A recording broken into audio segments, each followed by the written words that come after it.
Las opiniones expresadas por nuestras invitadas son propias de cada una y no reflejan necesariamente la postura de este espacio.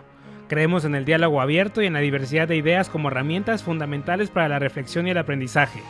Nuestro objetivo es generar conversaciones que inviten a cuestionar, comprender y crecer juntos, juntas y juntes. Tengo los bolsillos vacíos, los labios partidos, la piel con escama cada vez que miro hacia el vacío, las suelas gastadas, las manos atadas, la puerta de entrada siempre tuvo el cartel que dijo que estaba cerrada. Una espina clavada, una herida infectada, entramada, una rabia colmada en el todo y en la nada.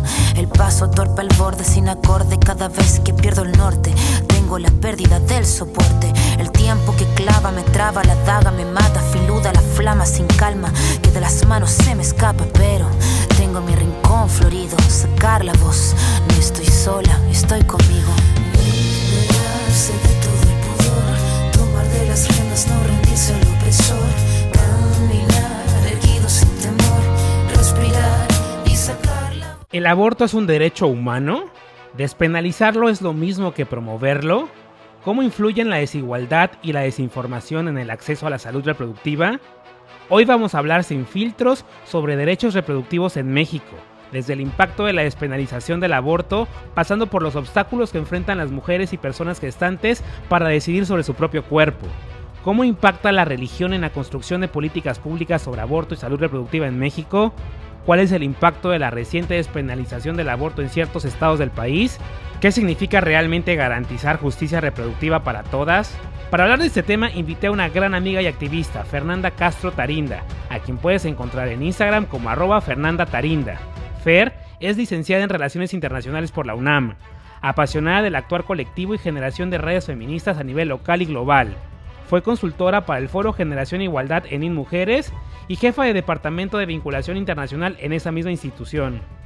Cuenta con un diplomado en Política Pública por parte de Flaxo México, fundadora de la colectiva MMUN Catepec y actualmente es oficial de incidencia social en GIRE, en donde coordina las actividades de MX Marea Verde y de incidencia social, promoviendo narrativas y movilización para garantizar que el aborto sea un derecho, en alianza con colectivas locales, aliadas nacionales y globales. Fer promueve espacios para desmitificar, informar y reflexionar sobre una de las luchas más urgentes de nuestro tiempo. Te dejo con este episodio, porque decidir no debería ser un privilegio, sino un derecho. Se acerca el gran final de esta jornada de la mujer. No puedes perderte ninguno de los últimos episodios. De igual forma, no olvides compartir y darle like a este episodio para que el mensaje llegue a más personas. Mientras tanto, te dejo con el episodio número 8 de la 6ª temporada de Cositas de Niños. Hey, escucha, ven pa' acá. Somos cositas que nadie va a callar. Rompiendo tabúes nos vamos a desatar. Vulnerables pero listos para azar. Nos dijeron no hables, ¿quién más da? Aquí estamos juntos, no hay que ocultar. Cositas de niños, vamos a gritar. Compartimos todo, sin miedo de hablar. Te doy la bienvenida a este episodio de la Jornada de la Mujer. Y tengo una gran invitada con quien ahorita he estado platicando y creo que el tema va a estar muy interesante. Fer, bienvenida a Cositas de Niños. Muchas gracias, Víctor, por invitarnos, a todo tu auditorio, además que nos están escuchando y que nos están viendo, ¿verdad? Creo, porque Sí, también me ven. también. Perfecto, así pueden ver el pañuelito de Marea Verde. Estará excelente. Ah, sí, atrás está el pañuelito. Aquí lo tenemos. Sí, Fer, es miembro de GIRE, Grupo de Información en Reproducción Elegida, y vamos a hablar principalmente de un tema, pero también abordaremos otros más, y principalmente vamos a hablar de aborto.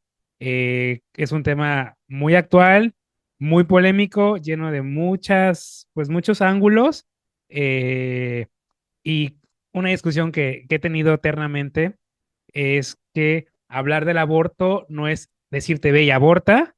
Hablar del aborto es decirte esto es el aborto, si tú decides abortar, tienes estas alternativas, tienes estos medios, tienes esta protección, nada más. Pero lamentablemente la gente piensa que hablar del aborto es sí, ve y aborta, y ve y aborta y te voy a forzar a abortar, o sea, nada que ver con eso, pero bueno, ya lo iremos viendo a lo largo de la entrevista. Y Fer, De inicio, ¿qué es Gire y cuál es su misión? Bueno, Víctor, pues de nuevo me presento, yo soy Fernanda Castro, soy oficial de incidencia social en Gire, ahorita les platico qué es eso, cómo se come, cómo se mastica, pero bueno, Gire es el grupo de información en reproducción elegida y así como lo dice su nombre, es un grupo, es una organización feminista basada en México que se conforma en la década de los noventas, que fue una idea muy visionaria de mujeres feministas de esa época, que siguen trabajando, por supuesto, en diferentes ámbitos actualmente, pero que en su momento detectaron que hacía falta una organización feminista en México que tuviera y que pudiera producir y difundir información basada en evidencia científica, con argumentos legales e incluso bioéticos, que pudieran hacer llegar a tomadores de decisión y al público en general también, pues para que legisladores, ¿no?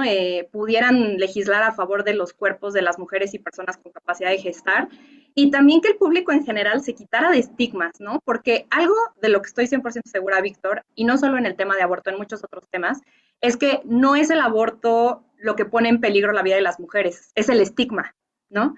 Eso lo vemos en muchos otros temas, no solo de salud sexual y reproductiva, pero en efecto, ¿no? El no contar con información basada en evidencia, pues puso en riesgo la vida de muchas mujeres en su momento, ¿no? Entonces, ahorita podemos ir ahondando más sobre eso, pero Gire surge así, llevamos más de 30 años trabajando el tema de aborto, no solo de aborto, después la agenda se empezó a ampliar a violencia obstétrica, reproducción asistida, incluso a la agenda de cuidados, que también podemos tocarlo un poco al final, pero justo, ¿no? Gire, su misión es lograr una transformación cultural en México a través de la exigencia de la justicia reproductiva, que ahorita les explico qué es eso, pero bueno, Gire lucha por eso, para que todas las personas gocen de sus derechos reproductivos. Y Fer, te adelanto, por favor, si en algún momento doy un mal término o me equivoco y demás, por favor, corrígeme con toda libertad. Yo aquí Claro, estoy, como todas las personas que te están escuchando y viendo, estoy aprendiendo. sí. Es un tema bien interesante y por favor, corrígeme porque pues aquí estamos para... Claro, Víctor, no, y también deténme, ¿eh? Si yo hablo muy rápido, me voy como hilo de media, por favor deténme y vamos resolviendo dudas. Muchísimas gracias, Fer. Y para dar contexto a nuestra conversación, creo que es necesario hablar de ciertos términos. Quisiera, si nos podías hablar un poco al respecto para que vayamos como entrando como en contexto. Primeramente, pues aborto, justicia reproductiva, derechos reproductivos, violencia obstétrica y reproducción asistida. Mira, voy a empezar con justicia reproductiva, que es el marco que utilizamos en Gire, pues para nuestro trabajo, ¿no?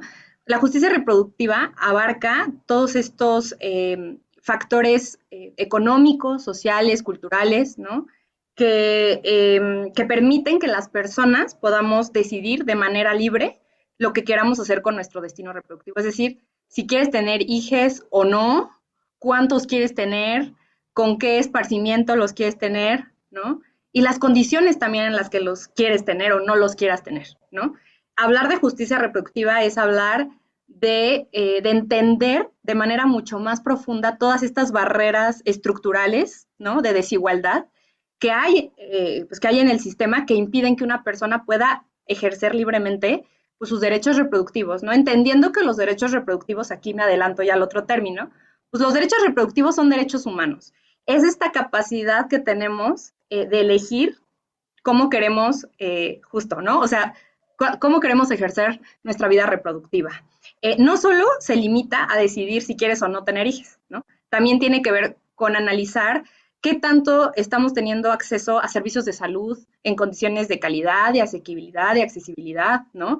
Qué tanto tienen las personas derecho a asistir a una clínica y pedir una técnica de reproducción asistida, qué tanto se puede acceder a un aborto en México, eh, cuáles son las cifras de violencia obstétrica, ¿no? Entonces, pues eso, utilizar un marco de justicia reproductiva también nos hace pensar que el derecho a la reproducción no solo se limita a las personas cisgénero heterosexuales, ¿no? Es decir, a las personas que se asumen como hombres o como mujeres, sino que abarca todo el amplio espectro de la diversidad de la comunidad LGBTQ+.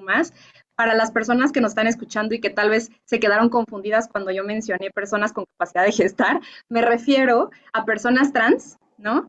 Personas no binarias, personas a personas género fluido, etcétera, ¿no? Es decir, cualquier persona que, por ejemplo, tenga útero, ¿no? Por decirlo así, para no complicarlo más, ¿no? Es una persona que tiene por eso capacidad de gestar, tiene la capacidad de embarazarse, ¿no? Que no solo se limita a mujeres. Entonces a eso nos referimos y la justicia reproductiva nos propone ese amplio marco para abarcar estos temas.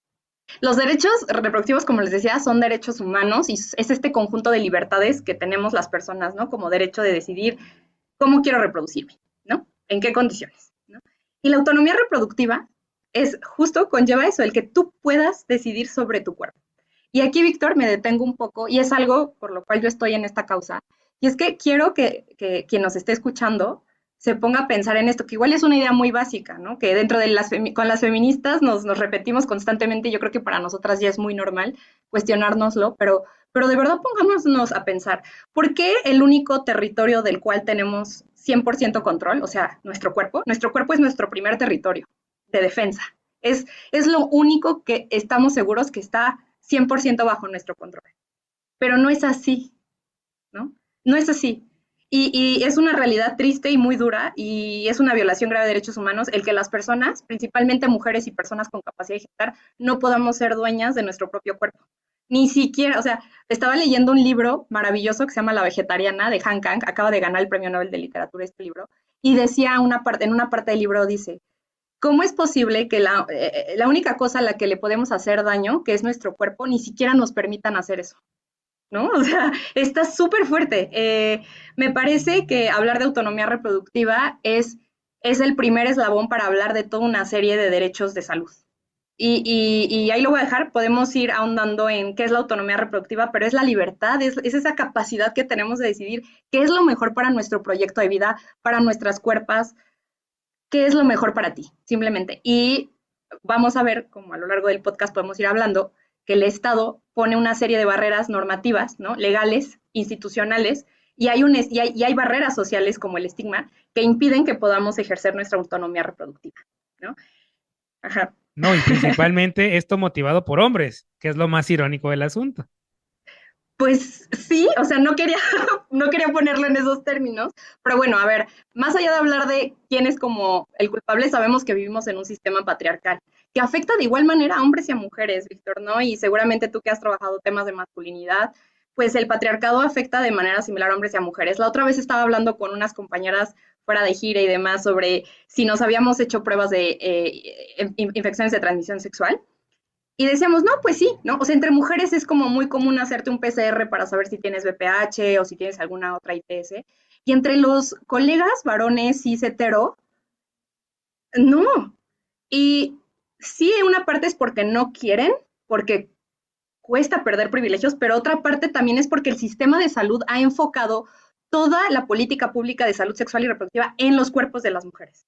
Entonces, los hombres, o sea, justo me hacía, y adelantando un poco una pregunta que vi que me ibas a hacer, que es cómo los hombres se pueden volver aliados, yo decía, bueno, más que aliados, ¿por qué lucharían los hombres por sus derechos reproductivos? ¿Por qué lucharían los hombres? ¿Por tener más métodos anticonceptivos? Claro, sería muy interesante ver a los hombres organizados para pelear por un método anticonceptivo más allá de la vasectomía, ¿no? O exigirle al Estado sobre cómo los hombres pueden acompañar de una mejor manera, un aborto con sus parejas, ¿no? Bueno, pues ahí está toda una conversación y me parece que pues es una lucha, como decía, de todas las personas y el Estado no ha tomado a todos en cuenta a la hora de hacer política pública en materia de derechos reproductivos. No, y digo, hay que poner nombre y apellido, la verdad, o sea, las cosas como son, y pues sí, estamos en un sistema patriarcal manejado por hombres, tenemos, y digo, adelante vamos a platicar al respecto, pues, pero tenemos al obispo tirándole a las mujeres porque las mujeres marchan, porque las mujeres abortan, siendo hombre también, independientemente de la religión, siendo hombre, y es como, a ver, o sea, tú hombre quieres decidir sobre el cuerpo de las mujeres y no hay nada más alejado de la realidad que eso, ¿no? Claro.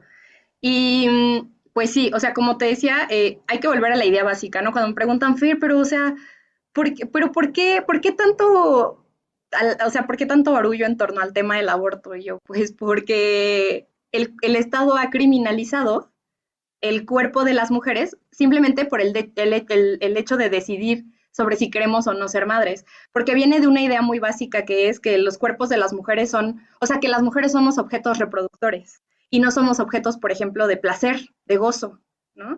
Entonces, eso, díselo a la iglesia o a las instituciones estatales y es como un choque impresionante, ¿no? Estamos hablando de algo que va más allá de las leyes, es estigma social.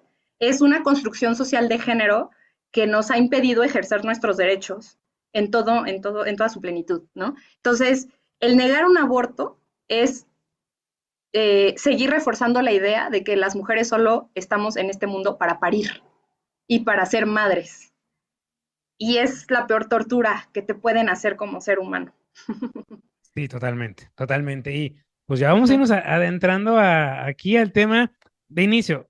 ¿Qué es la salud reproductiva? Porque escuchamos salud reproductiva y no tenemos idea de qué rayos es salud reproductiva y por qué es vital ponerla en un contexto, en un marco de derechos humanos.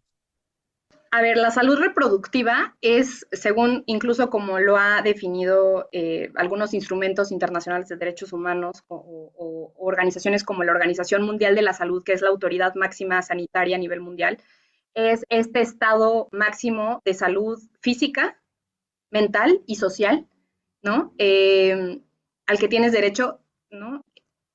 Y la salud reproductiva tiene que ver con que el Estado te garantice, otra vez lo vuelvo a repetir, todos los servicios que necesites y todos los métodos, por ejemplo, de anticoncepción o de reproducción que necesites, ¿no? Aquí hay dos diferencias. Una cosa es salud sexual y otra cosa es salud reproductiva.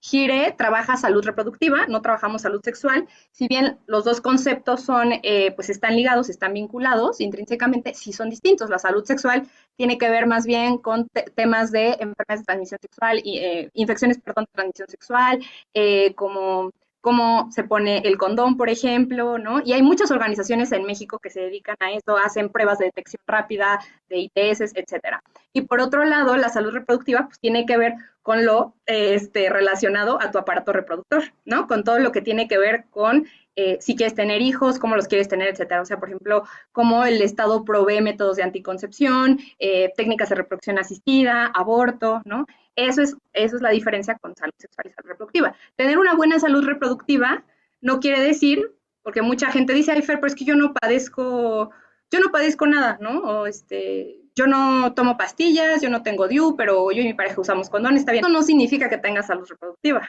¿no? Porque tal vez no estás usando el método anticonceptivo que es el mejor para ti, para tu cuerpo, para tu diagnóstico, o tal vez eres una persona gestante y necesitas un aborto por salud y tu salud se está agravando porque no te pueden practicar un aborto. Ahí tu salud reproductiva está siendo violentada. Es un poco la diferencia y el Estado pues es el que está obligado a brindarte salud reproductiva. Claro, y pues ya vamos a entrar en materia dura, en el tema fuerte. ¿El aborto es considerado un derecho humano? ¿Por qué sí o por qué no? Y te lo pregunto porque hay muchas discusiones al respecto. Claro que es un derecho humano, no lo digo yo, no solo lo dice Gire, no solo lo dice el movimiento feminista, lo dice la Organización Mundial de la Salud, lo dice el Pacto Económico Social de las Naciones Unidas, lo dice la Corte Interamericana de Derechos Humanos, lo dice la Suprema Corte de Justicia de la Nación, ¿no? Lo ha dicho el Consejo de Derechos Humanos en muchas recomendaciones que ha emitido para el Estado mexicano.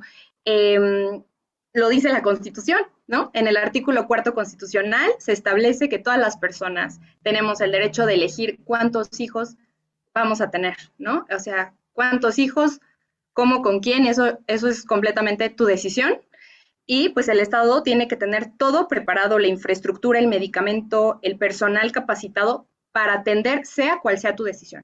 ¿Por qué el aborto además es un derecho humano? Porque, como les decía en un principio, que se te garantice tu derecho al aborto. Y aquí me gustaría decir, Víctor, algo muy importante. El aborto es un procedimiento médico, es un servicio de salud, como cualquier otro. Y esto es algo que hemos discutido mucho y que tratamos de hacer mucho énfasis cuando hablamos de esto. Como que todavía en el imaginario social cuesta pensar cómo en el IMSS se va a poner una sala de aborto, ¿no? A ver, no. El aborto el lineamiento, a ver, para empezar, el lineamiento técnico de aborto seguro que tiene la Secretaría de Salud y las directrices de aborto que tiene la OMS establece que pues está el aborto voluntario y está el aborto espontáneo, ¿no? O sea, el aborto inducido, el aborto espontáneo. El aborto inducido pues puede ser voluntario, con medicamentos, con una aspiración manual endouterina, y el aborto espontáneo sucede cuando hay complicaciones y no se puede llevar a cabo un embarazo, ¿no? Y ahí pues los médicos tienen que entrar pues para saber que pues para verificar que todo esté correcto y no sea un aborto incompleto, por ejemplo, ¿no? Para eso hay lineamientos, para eso hay protocolos. Como que en el imaginario solo existen las mujeres que tuvieron sexo sin protección y que se embarazaron y que les valió y que por eso van a querer abortar. Y no, ¿no? O sea, hay muchos casos donde se necesitan los abortos por condiciones médicas, por riesgo de muerte, por malformaciones graves que incluso van a poner en riesgo la vida de la persona gestante. Entonces, hay estados muy interesantes donde, por ejemplo, en Yucatán estaba permitido el aborto cuando hay causas económicas. Eso es una causal como, no la tienen todos los estados o la tienen dos, y bueno, pues al final el aborto es un servicio de salud que tiene directrices, que tiene protocolos instaurados por la OMS, por ejemplo. La Secretaría de Salud tiene su lineamiento técnico. El lineamiento técnico de aborto seguro para México está muy completo. Sí, tiene sus cositas, a varias activistas lo han retroalimentado, pero es un lineamiento 100% así basado en evidencia científica, en la OMS. Tú, Víctor, si tú abres a los hombres que les interese saber más del tema, pueden revisar el lineamiento técnico de aborto seguro de la Secretaría de Salud y hasta ahí ese lineamiento les va a mostrar cómo se pone el medicamento en la boca. Si es sublingual, si no, cómo se usa el misoprostol, la mifepristona. Hay información, Víctor. Actualmente hay mucha información y bueno, pues el aborto es eso, es un servicio de salud, no es un delito, nunca tuvo que haber sido considerado un delito. Imagínate, el aborto lleva siendo un delito en México desde hace ya 200 años. ¿Cómo quitamos la idea de 200 años, ¿no? Porque el código, desde que se hizo el Código Penal en México, está ahí el aborto, que ha tenido transformaciones, sí, pero está ahí. O sea, el mismo artículo desde hace 200 años sigue siendo el mismo, ¿no? ¿Y cómo quitamos un estigma de 200 años? Yo todavía no tengo la respuesta, pero tengo ejemplos de avances. Y eso es lo más esperanzador que te puedo traer el día de hoy a tu podcast. Y uno de esos avances es que un organismo tan importante como la OMS diga que el aborto es un procedimiento médico que puede aparecer en tu vida, puede aparecer en cualquier momento de tu vida reproductiva. Incluso si quisiste un embarazo, incluso si tu embarazo era deseado y sufriste un aborto espontáneo, ya tuviste un aborto, ¿no? Si querías quedar embarazada o embarazado, y no puedes continuarlo porque pone en riesgo tu salud, vas a tener que acceder a un aborto, ¿no? Si fuiste víctima de violencia sexual y quedaste con un embarazo claramente no deseado, pues vas a tener que acceder a un aborto. Entonces, primero es quitarnos del imaginario que tenemos en los medios de comunicación y lo que difunde mucho la iglesia y los grupos antiderechos, de que las irresponsables que no usaron preservativo y quedaron embarazadas. Es que no solo es ese caso, y si sí, es tu derecho no querer continuar con tu embarazo, porque es tu cuerpo, es tu decisión, porque para tener un hijo o un hije, cambia tu proyecto de vida. Y eso es algo que no se entiende, ¿no? Como si, ni modo, ya te embarazaste, ya, hasta ahí quedaste, ¿no? Vas a tener que ajustar toda tu vida porque es una bendición tener a esta criatura. No, es que ya no, ya no es así, porque ahora la autonomía reproductiva te va a garantizar otra serie de derechos fundamentales. El derecho a una vida libre de violencia, el derecho a la educación, el derecho al libre esparcimiento, el derecho a la vida privada, el derecho a fundar una familia, una serie de derechos. Por eso me gusta mucho, escuché apenas un podcast donde Rebeca, nuestra directora, participaba y le preguntaban si la salud, si los derechos reproductivos y garantizar la salud reproductiva, garantizar el aborto, era el primer eslabón como del bienestar social. Y decíamos, pues sí, ¿no? Sí, porque el primer derecho que nos debe de garantizar el Estado es tu derecho a decidir sobre tu cuerpo, sobre cuál es el mejor servicio, cuál es el mejor método de salud que necesites para continuar con tu vida. Es el principal y es uno fundamental, Víctor.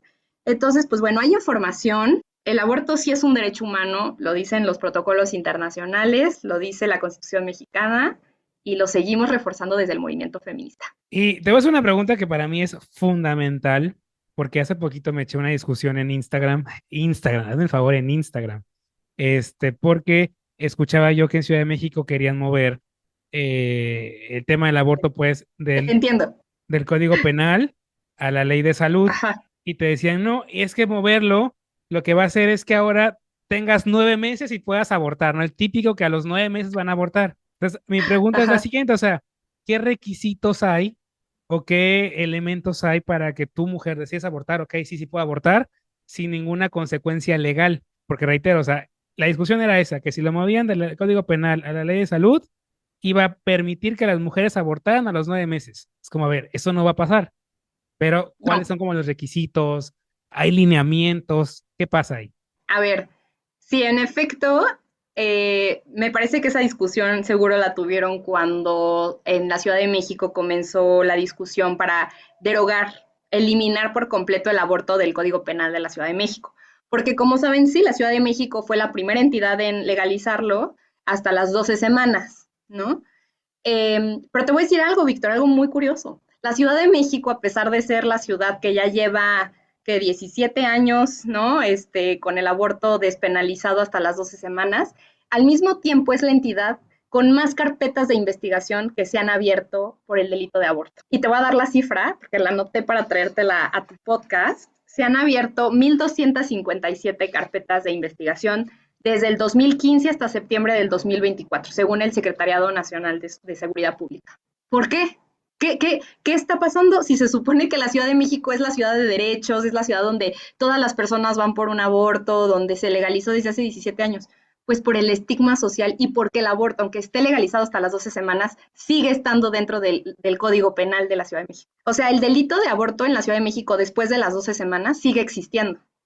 Entonces, si todas estas, aunque muchas de estas carpetas seguramente no procedieron, ¿no? No se investigaron. O sea, el que te abran una carpeta de investigación sí implica que el Ministerio Público vaya a tu casa, que una patrulla esté afuera del hospital, que te tengan que cuestionar si sí fue después de las 12 semanas o no, ¿no? O sea, que el aborto esté dentro del Código Penal involucra muchas cosas. Involucra, uno, seguir reforzando el estigma.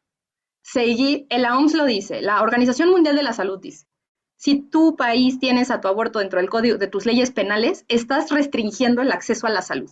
Ahora, ¿no? O sea, muchas personas, o sea, o sea, a ver, en la Ciudad de México, como te decía, es un delito sigue siendo un delito después de las 12 semanas. Si te abrieron una carpeta de investigación, el MP va a estar ahí, vas a sufrir el trauma de que alguien te meta un cuartito y te investigue, ¿no? Y además, al personal de salud también lo estás poniendo en riesgo, y eso es algo que quería decir antes de que se me fuera. La criminalización no solo afecta a las personas usuarias, afecta al personal de salud, ¿no? O sea, por eso tienen tanto miedo, por eso el personal de salud tiene tanto miedo, por eso no quieren practicar abortos en el IMSS o en el ISSSTE, porque pues no, me van a meter a la cárcel. Yo no me voy a arriesgar a eso.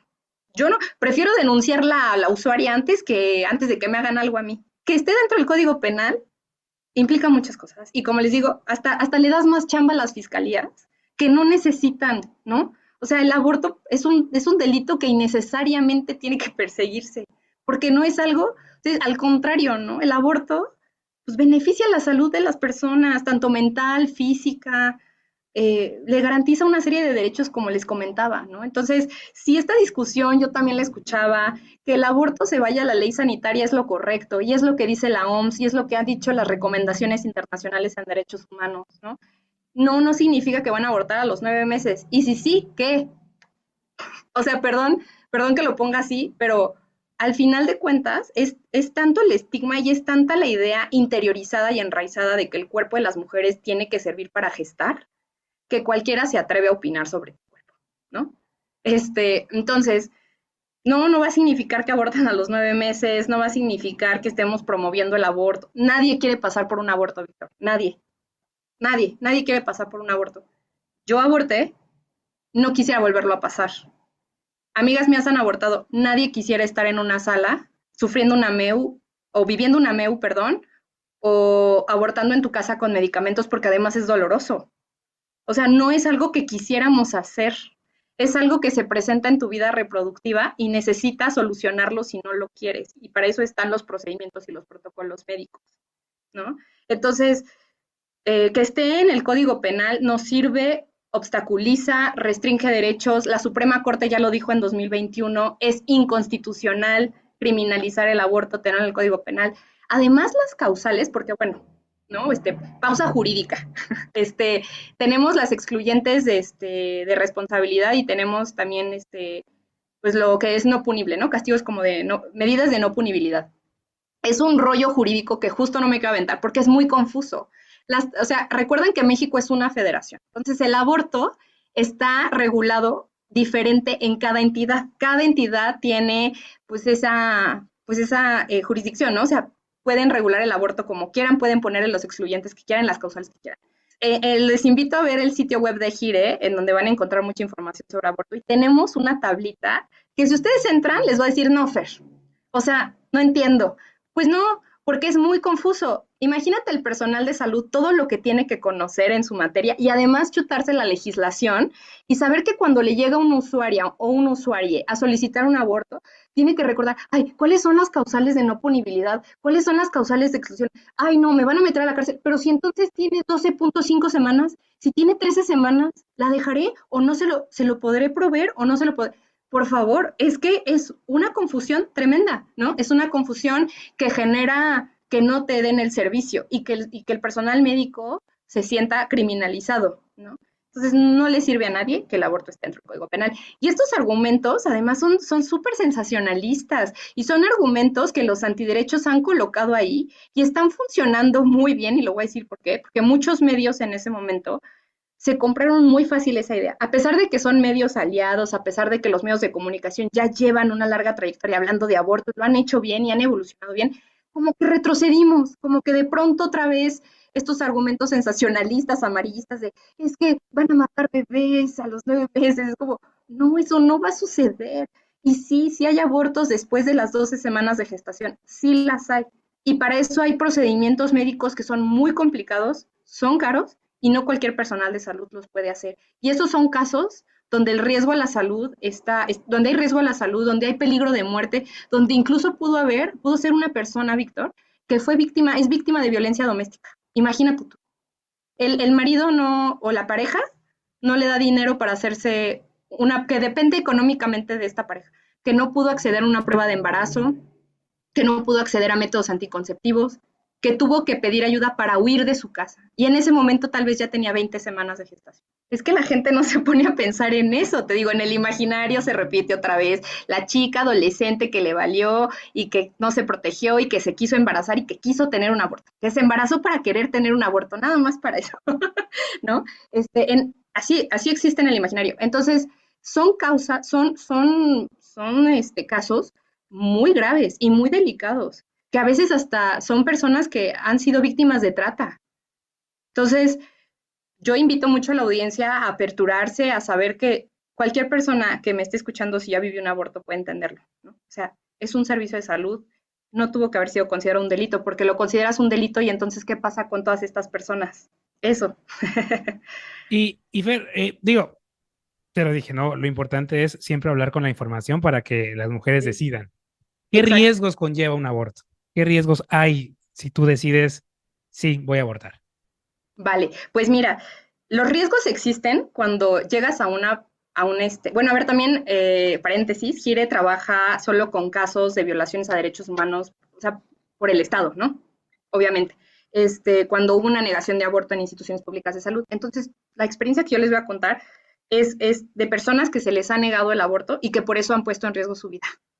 Como tal, el procedimiento de aborto es muy seguro. La Organización Mundial de la Salud lo dice, ¿no? Puedes tener incluso más complicaciones al tener un parto que al tener un aborto, ¿no? Porque un aborto, si se detecta, ¿no? Si un embarazo se diagnostica entre más temprano mejor, claramente, si te dan la información correcta, si te dan la consejería correcta, tanto antes y post aborto, si tienes un buen diagnóstico de tu salud, no va a haber ningún problema, ¿no? Incluso te podría decir, la mortalidad, la muerte, la morbilidad por aborto es muy baja, ¿no? Ahorita no tengo el porcentaje, pero pueden meterse a la página de la Organización Mundial de la Salud, aborto, OMS, y les van a aparecer como los porcentajes, es muy bajo. Realmente abortar no es un riesgo a la salud. Puede haber sí abortos incompletos cuando no se da el medicamento de una forma correcta, cuando se hace una MEU de manera incorrecta, que puede pasar, ¿no? Se da mucho, por ejemplo, en abortos con muy pocas semanas de gestación, que pues una MEU puede salir incompleto, ¿no? Pero es raro que pase, o sea, realmente me gusta mucho, en Gire una compañera escribió un blog que se llama Aborté y la queso, ¿no? Y ella cuenta que después de abortar salió muy feliz de la clínica y se fue a comprar un helado, ¿no?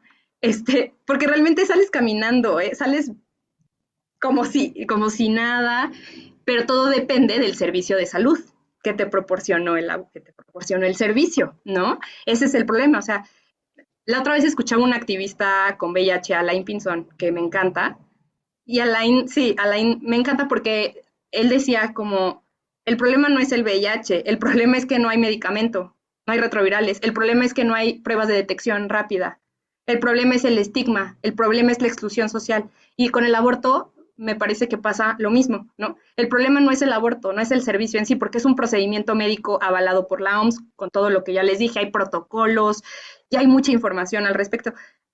Hay compañeras que han abortado en su casa, con compañeras que las están acompañando vía telefónica, ¿no? El problema es que no hay medicamentos, el problema es que cuando vas a un servicio de salud público no te quieren atender, aunque hayas sido víctima de violencia sexual.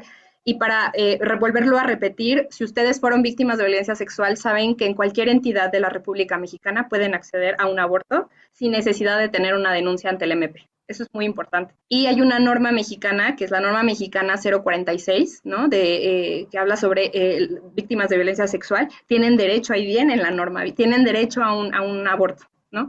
Entonces, pues es negado, ¿no? Cuando, a pesar de que ya tenemos esta NOM, a pesar de que ya tenemos las sentencias de la Corte, el IMSS, el ISSSTE, Pemex y otros servicios de salud pública, lo siguen negando. ¿Por qué? Por el estigma, por el miedo a la criminalización. Entonces, el aborto realmente no conlleva un riesgo, necesita un buen diagnóstico, necesita apertura, necesita información, necesita empatía y un trato digno. Sí, no, Alain ya ha estado en este espacio y hemos hablado mucho sobre el tema del VIH. Es un tema también muy delicado, lleno de estigmas, lleno de rechazo, lleno de mala información, de desinformación, de ignorancia. Y creo que van de la mano ambos temas, ¿no? El tema del VIH, el tema del aborto, creo que van de la mano por todos los contextos que viven, ¿no? Y pues, Exacto. por toda la falta de información que hay. Y, Así es. y lo platicamos hace ratito, ¿no? Antes de entrar a grabar, ¿no? Promover el aborto legal y seguro es promover que las mujeres aborten, porque como ya te lo decía yo, es una discusión que he tenido eternamente, de Sí. que desde mi perspectiva, hablar del tema no es decir, ve y aborta, es si tú decides abortar, aquí están, estos son los medios, estas son las formas, la ley te protege, taca, taca, taca, si tú lo decides, más no te estoy diciendo, sí, ve y aborta.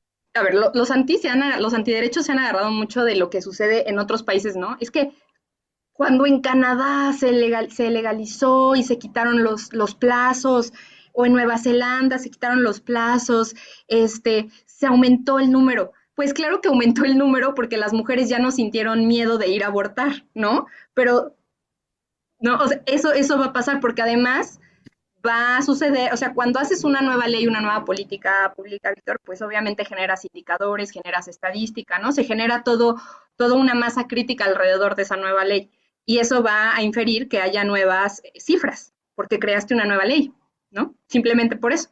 Entonces, claro, si se legaliza el aborto, pues sí van a aumentar las cifras, porque entonces las personas van a poder acceder a un servicio de salud que antes no tenían, ¿no? Entonces vamos a dejar de acudir a clínicas privadas porque ahora sabemos que el Estado lo provee en condiciones dignas de calidad, de asequibilidad y de accesibilidad. Como te decía, las personas no queremos vivir un aborto. No lo queremos. De verdad, nadie lo quiere. Ni las personas que no deseamos tener hijos, ni las personas que desean tener hijos. Nadie quiere vivir un aborto porque es un hecho indeseado, ¿no? O sea, es algo que no quisieras vivir.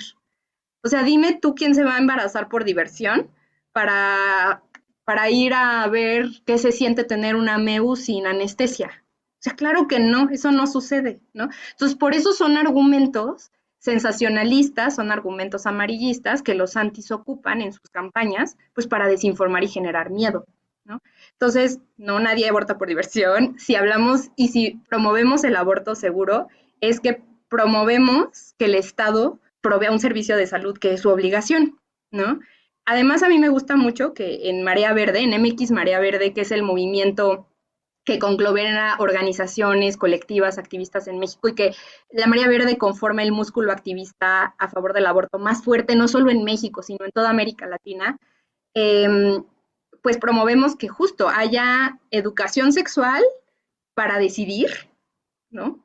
Que tengas anticonceptivos para disfrutar y que tengas aborto, pues también tengas aborto legal, pues también para decidir, ¿no? O sea, educación sexual, perdón, para aprender, anticonceptivos para disfrutar y aborto para decidir. Antes era aborto legal para no morir, pero no nos gusta ya esa narrativa porque realmente por aborto no mueres. Mueres por la falta de información y el estigma, como ya hablamos.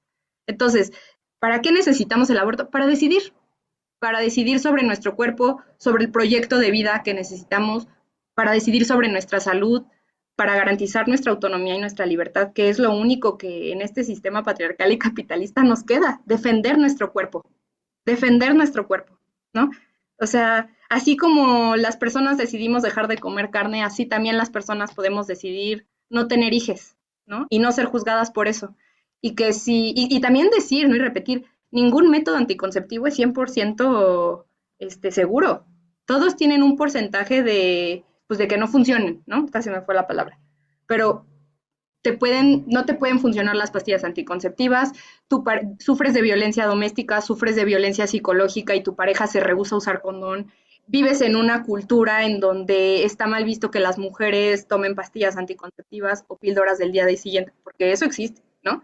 Tiene que haber aborto, tiene que haber aborto como servicio y como prestación médica, ¿no? Y tú me dirás, bueno, Feri, por ejemplo, ¿qué pasa con las personas que no tienen seguridad social?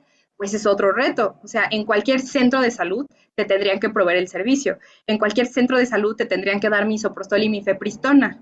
Eso. Entonces, volviendo a lo que me preguntabas, no estamos promoviendo que las personas aborten, estamos promoviendo autonomía, derechos reproductivos, justicia reproductiva y que el Estado haga lo que le toca, o sea, que el Estado haga lo que le toca hacer, que es proteger tus derechos.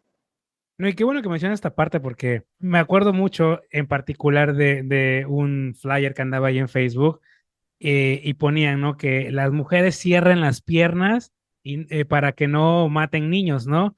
Y yo pensaba, o sea, estos tipos, porque eran hombres mayoritariamente opinando, o sea, sabrán realmente todas las implicaciones de un embarazo, o sea, que no es de que las mujeres abran las piernas, o sea, es de, güey, la violaste, güey, la vida está en peligro, güey, o sea, no sirvió tanto, o sea, son muchas cosas, pero para el machito es que cierren las piernas, güey, o sea, dos Sí, mil 2020 y tantos y seguimos con ese pensamiento tan arcaico y tan putrefacto. sí, es putrefacto y que además, pues sí, como dices, ¿no? Y como yo cuando digo este argumento como que no le gusta a muchas personas, pero es cierto, un embarazo implica muchos riesgos para la salud de las mujeres. A ver, tu cuerpo cambia, te sometes a un proceso de cambio hormonal impresionante, pues estás gestando una vida, no es cualquier cosa, ¿no?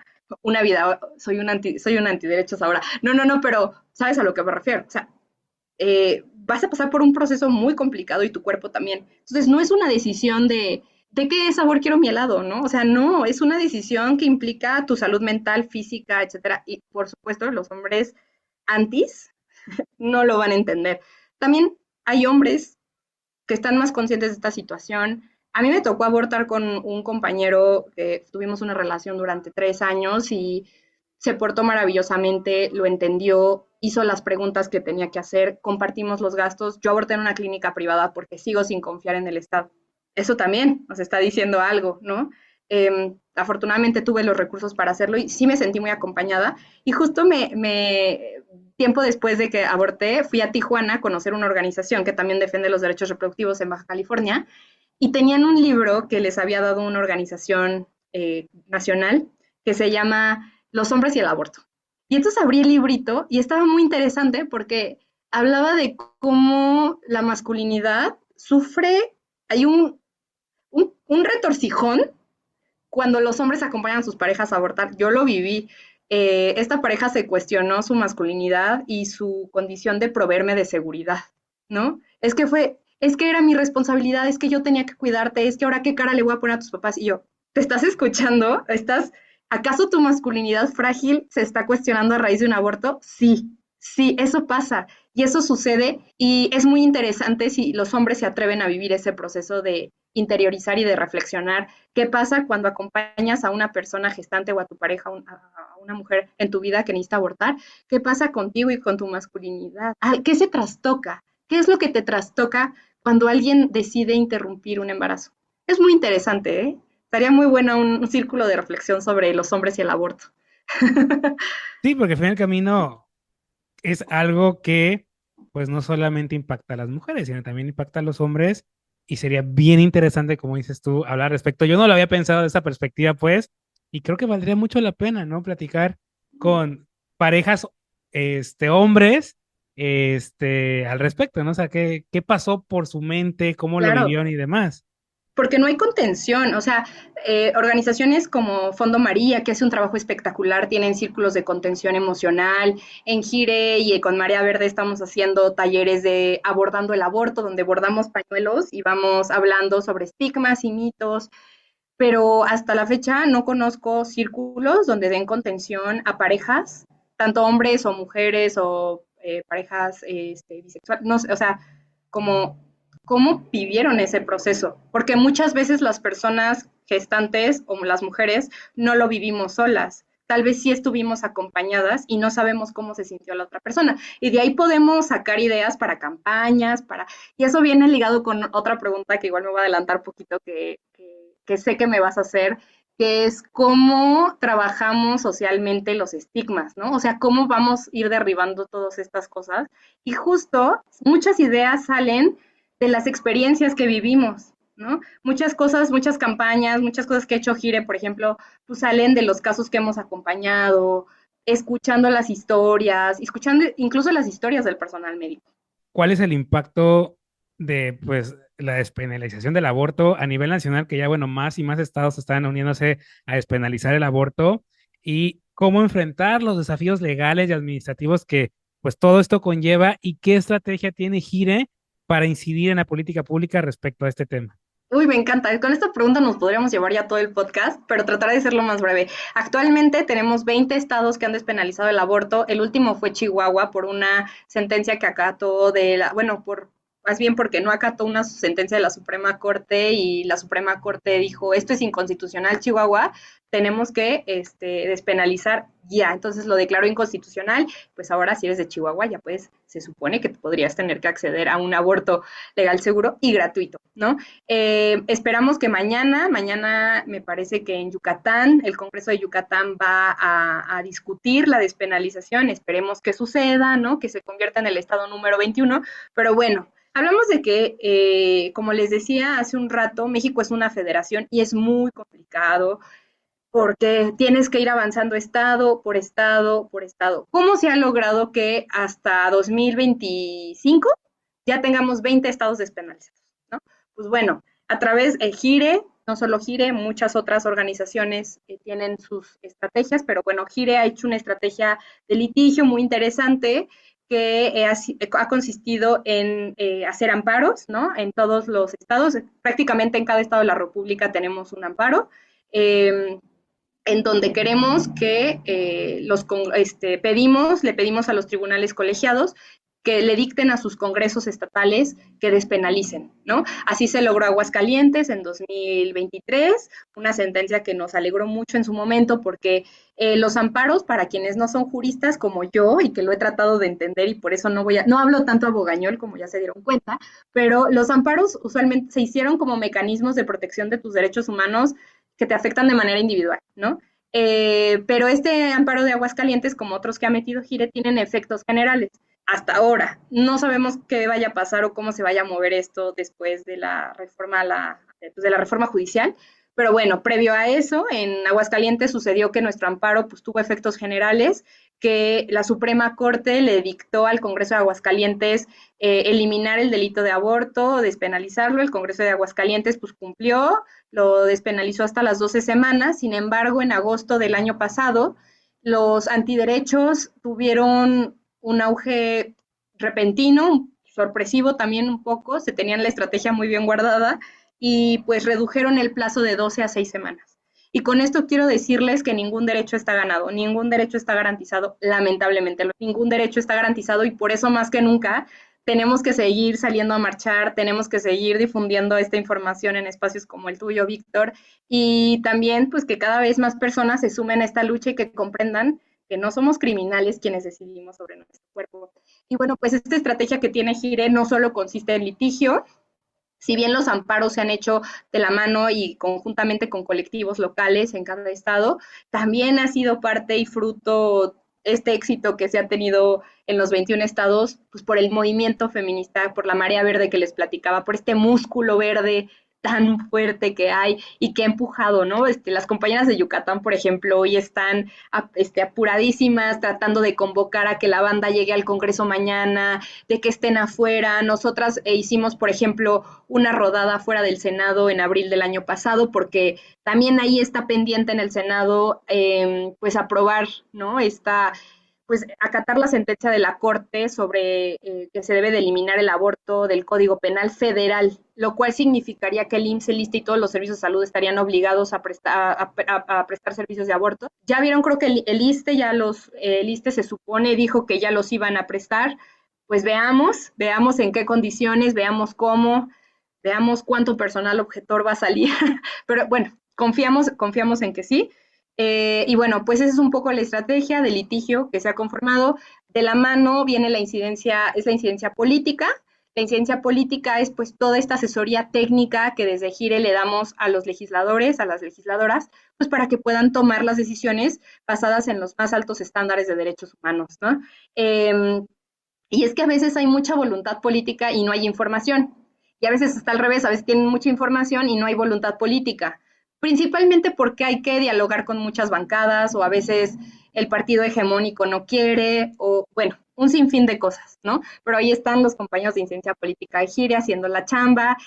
Yo, por ejemplo, que les decía que soy de incidencia social, me encargo justo de hacer la vocería, de difundir información, de junto con las compañeras de comunicación crear campañas, ¿no? Porque, Víctor, o sea, no digo que lo fácil, pero la despenalización legal avanza y va a avanzar y estoy segura que en los 32 se va a despenalizar. Pero la despenalización social es el reto que se viene más fuerte y ya empezó. Porque en cuanto se empiecen a proveer los servicios de aborto en los estados donde está despenalizado, ahí están los retos. Más que administrativos y más, son retos de estigma, son retos de capacitación al personal de salud, son retos de que los hospitales comprendan que tienen derecho a la objeción de conciencia, sí, pero también su obligación es tener a personal no objetor. Para quienes no saben, los personales objetores de conciencia es que no dan servicios de aborto, no practican los abortos por una cuestión moral, de religión, de ética, etcétera, pero la obligación del Estado es asegurarse que sí haya personal que no sea objetor, ¿no? Es decir, que no tenga problema alguno en realizar un aborto. Esa es la cuestión. Entonces, se vienen retos importantes. Entonces, Gire por eso se conforma de diferentes áreas. No solo hay abogadas en Gire, también habemos internacionalistas, habemos sociólogas, habemos politólogas, comunicólogas, porque se necesita un equipo multidisciplinario para atender un estigma de 200 años, un delito de 200 años. Y bueno, y otros retos que hay en violencia obstétrica, que hay en reproducción asistida. Entonces, pues bueno, es una estrategia multidisciplinaria, es una estrategia que tiene diferentes áreas. En investigación estamos lanzando un montón de cosas. Les invito a leer, tenemos libros espectaculares que estamos sacando y que están en línea, gratuitos para todo el público. Por ejemplo, este es muy bonito. Se llama Paso a Paso, Decisiones Emblemáticas sobre Salud Reproductiva, y engloba todas las decisiones que ha tomado la Corte Interamericana de Derechos Humanos. Está ilustrado además, es una maravilla. Tenemos el paso a paso de decisiones emblemáticas de la Corte, de la Suprema Corte de Justicia. Tenemos libros para el personal de salud, para que aprendan y para que se informen sobre cómo hay que pedir consentimiento informado de forma correcta para métodos de anticoncepción permanente, ¿no? O sea, hay una gama de información muy buena en Gire y esto es producto de una estrategia, como te digo, multidisciplinaria. ¿Y esos libros los compramos? ¿Voy a Gire y me los dan? ¿O cómo consigo esos libros? Están en línea. De hecho, los pueden encontrar en línea. Pueden buscar así Gire, en el buscador ponen Gire aborto, Gire salud reproductiva, Gire violencia obstétrica y les van a aparecer todos los materiales habidos y por haber que tenemos desde hace ya muchos años. Tenemos un sitio que recomiendo mucho visitar que se llama Aborto en Papiroflexia, haciendo alusión a que así como la papiroflexia, el aborto tiene muchos ángulos y tiene muchas aristas y hay que ver todas de forma integral. Entonces el sitio es muy bonito porque además de que está ilustrado con figuras de papel, o sea, ustedes pueden encontrar desde un semáforo normativo para ver las diferencias normativas de cada estado, pueden ver las sentencias, pueden ver los mitos sobre el aborto, pueden ver todo lo que se imaginen de aborto, ahí está en ese sitio conglomerado, está actualizado hasta 2024. Este sitio se hizo con un esfuerzo muy importante de solicitar solicitudes de información pública, de transparencia. Nos preocupa la desaparición del INAI. Vamos a poder conseguir información, sí, tal vez, pero un poco más difícil. Pero bueno, ahí está el sitio, aprovechenlo. Y también ahí tenemos un mapa con todas las colectivas que dan acompañamiento en México. Si ustedes quisieran, necesitan un aborto y no se animan a ir al IMSS tal vez, o a su centro de salud, las acompañantas siempre están ahí y pueden marcarles y pueden comparar a ver con quién les gusta más. Qué bueno que hablas de eso, ¿no? Porque es importante decir que no están solas en este proceso. O sea, Así es. pudieran pensar en un momento de desesperación, no es que estoy sola, es que no sé dónde ir, pero no, tienen quien las acompañe, quien las asesore, quien las ayude a decidir, comenzando por ustedes. Así es. Tenemos muchas organizaciones al respecto y qué bueno que lo mencionaste porque es una decisión para nada sencilla y es Ujú. en esos momentos donde necesitas mucho apoyo, tanto en este caso legal como orientación y demás, y también apoyo emocional. Por supuesto. Y sabes que, Víctor, o sea, una de las cosas bien bonitas, bien chidas de la marea verde es que justo, o sea, hay personas que están haciendo esto de manera voluntaria, de manera gratuita, por la convicción que tienen de que nuestro cuerpo es solo nuestro y la decisión es solo nuestra. Y están ahí 24/7, atentas a llamadas, atentas a crisis emocionales, a alguna complicación. Las acompañantas, que son mujeres de carne y hueso, personas de carne y hueso, poniendo literal la vida en esto. Entonces, igual si quieren hacer una donación, ahí hay colectivas que siempre están abiertas a donación de medicamentos, porque las colectivas dan medicamentos de manera gratuita. Y aquí les quiero decir algo muy fuerte. Conocí recientemente a un doctor, no voy a decir en qué estado, pero es el único doctor que hay en ese estado que provee servicios de aborto seguro. ¿Sí? Entonces, donde él labora, en el hospital público donde él labora, no hay medicamento. Y adivina a quién le pide el medicamento, a las colectivas. Pero se imaginan, diría un amigo, imagínate vivir en Suecia y perderte de esto, que un médico, que un personal de salud tenga que marcarle una colectiva feminista para que le pueda dar medicamento, porque en un hospital ya no tienen y el doctor sí quiere hacer su trabajo y lo quiere hacer bien. Y esta alianza, o sea, imagínate, Víctor, ¿cuándo ibas a pensar que un personal de salud iba a tener que hacer una articulación muy cercana, casi de amistad, de hermandad, con una colectiva feminista? Impensable, ¿no? En la década de los 90. O sea, está sucediendo ahora, porque el abasto de medicamentos, así como no hay retrovirales para personas con VIH, no hay misoprostol y mifepristona. ¿Y por qué? Y algo que, perdón que cite tanto a Lain, pero es que vi un podcast de él recientemente y me movió muchas cosas, decía es que no les importamos. O sea, el sistema de salud no les importamos. ¿Por qué? Porque ¿para qué una mujer va a necesitar un aborto si tiene que asumir su maternidad, sea como sea? De la forma que se le haya sido impuesta, tiene que aceptarla. Porque esa es la lógica institucional.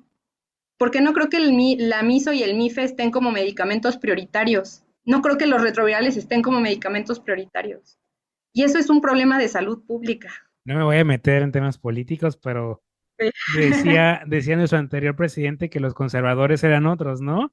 Y esto parece todo menos un gobierno de izquierda. Así es. Pero bueno, No lo decimos nosotros, lo dice la ONU, ahí está el examen periódico universal que le hacen a México cada 6 años, el EPU, que lo hace el Consejo de Derechos Humanos de Naciones Unidas, lo dice.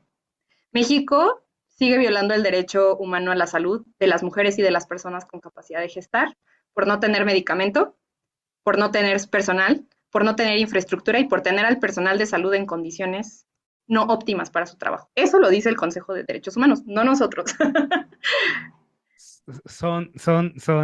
tienen una confabulación contra México.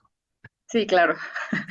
Y Fer, ¿qué impacto tiene el acceso desigual al aborto seguro en mujeres de diferentes clases sociales o incluso en regiones, ¿no? En zonas también, tipo las zonas urbanas, las zonas rurales. ¿Qué impacto hay aquí? Claro, a ver, hablando de grupos poblacionales, podemos hablar de muchos impactos, pero me gustaría poner el ejemplo de las infancias, ¿no? Cuando sabemos que en México hay un alto porcentaje de violencia sexual hacia las infancias, ¿no?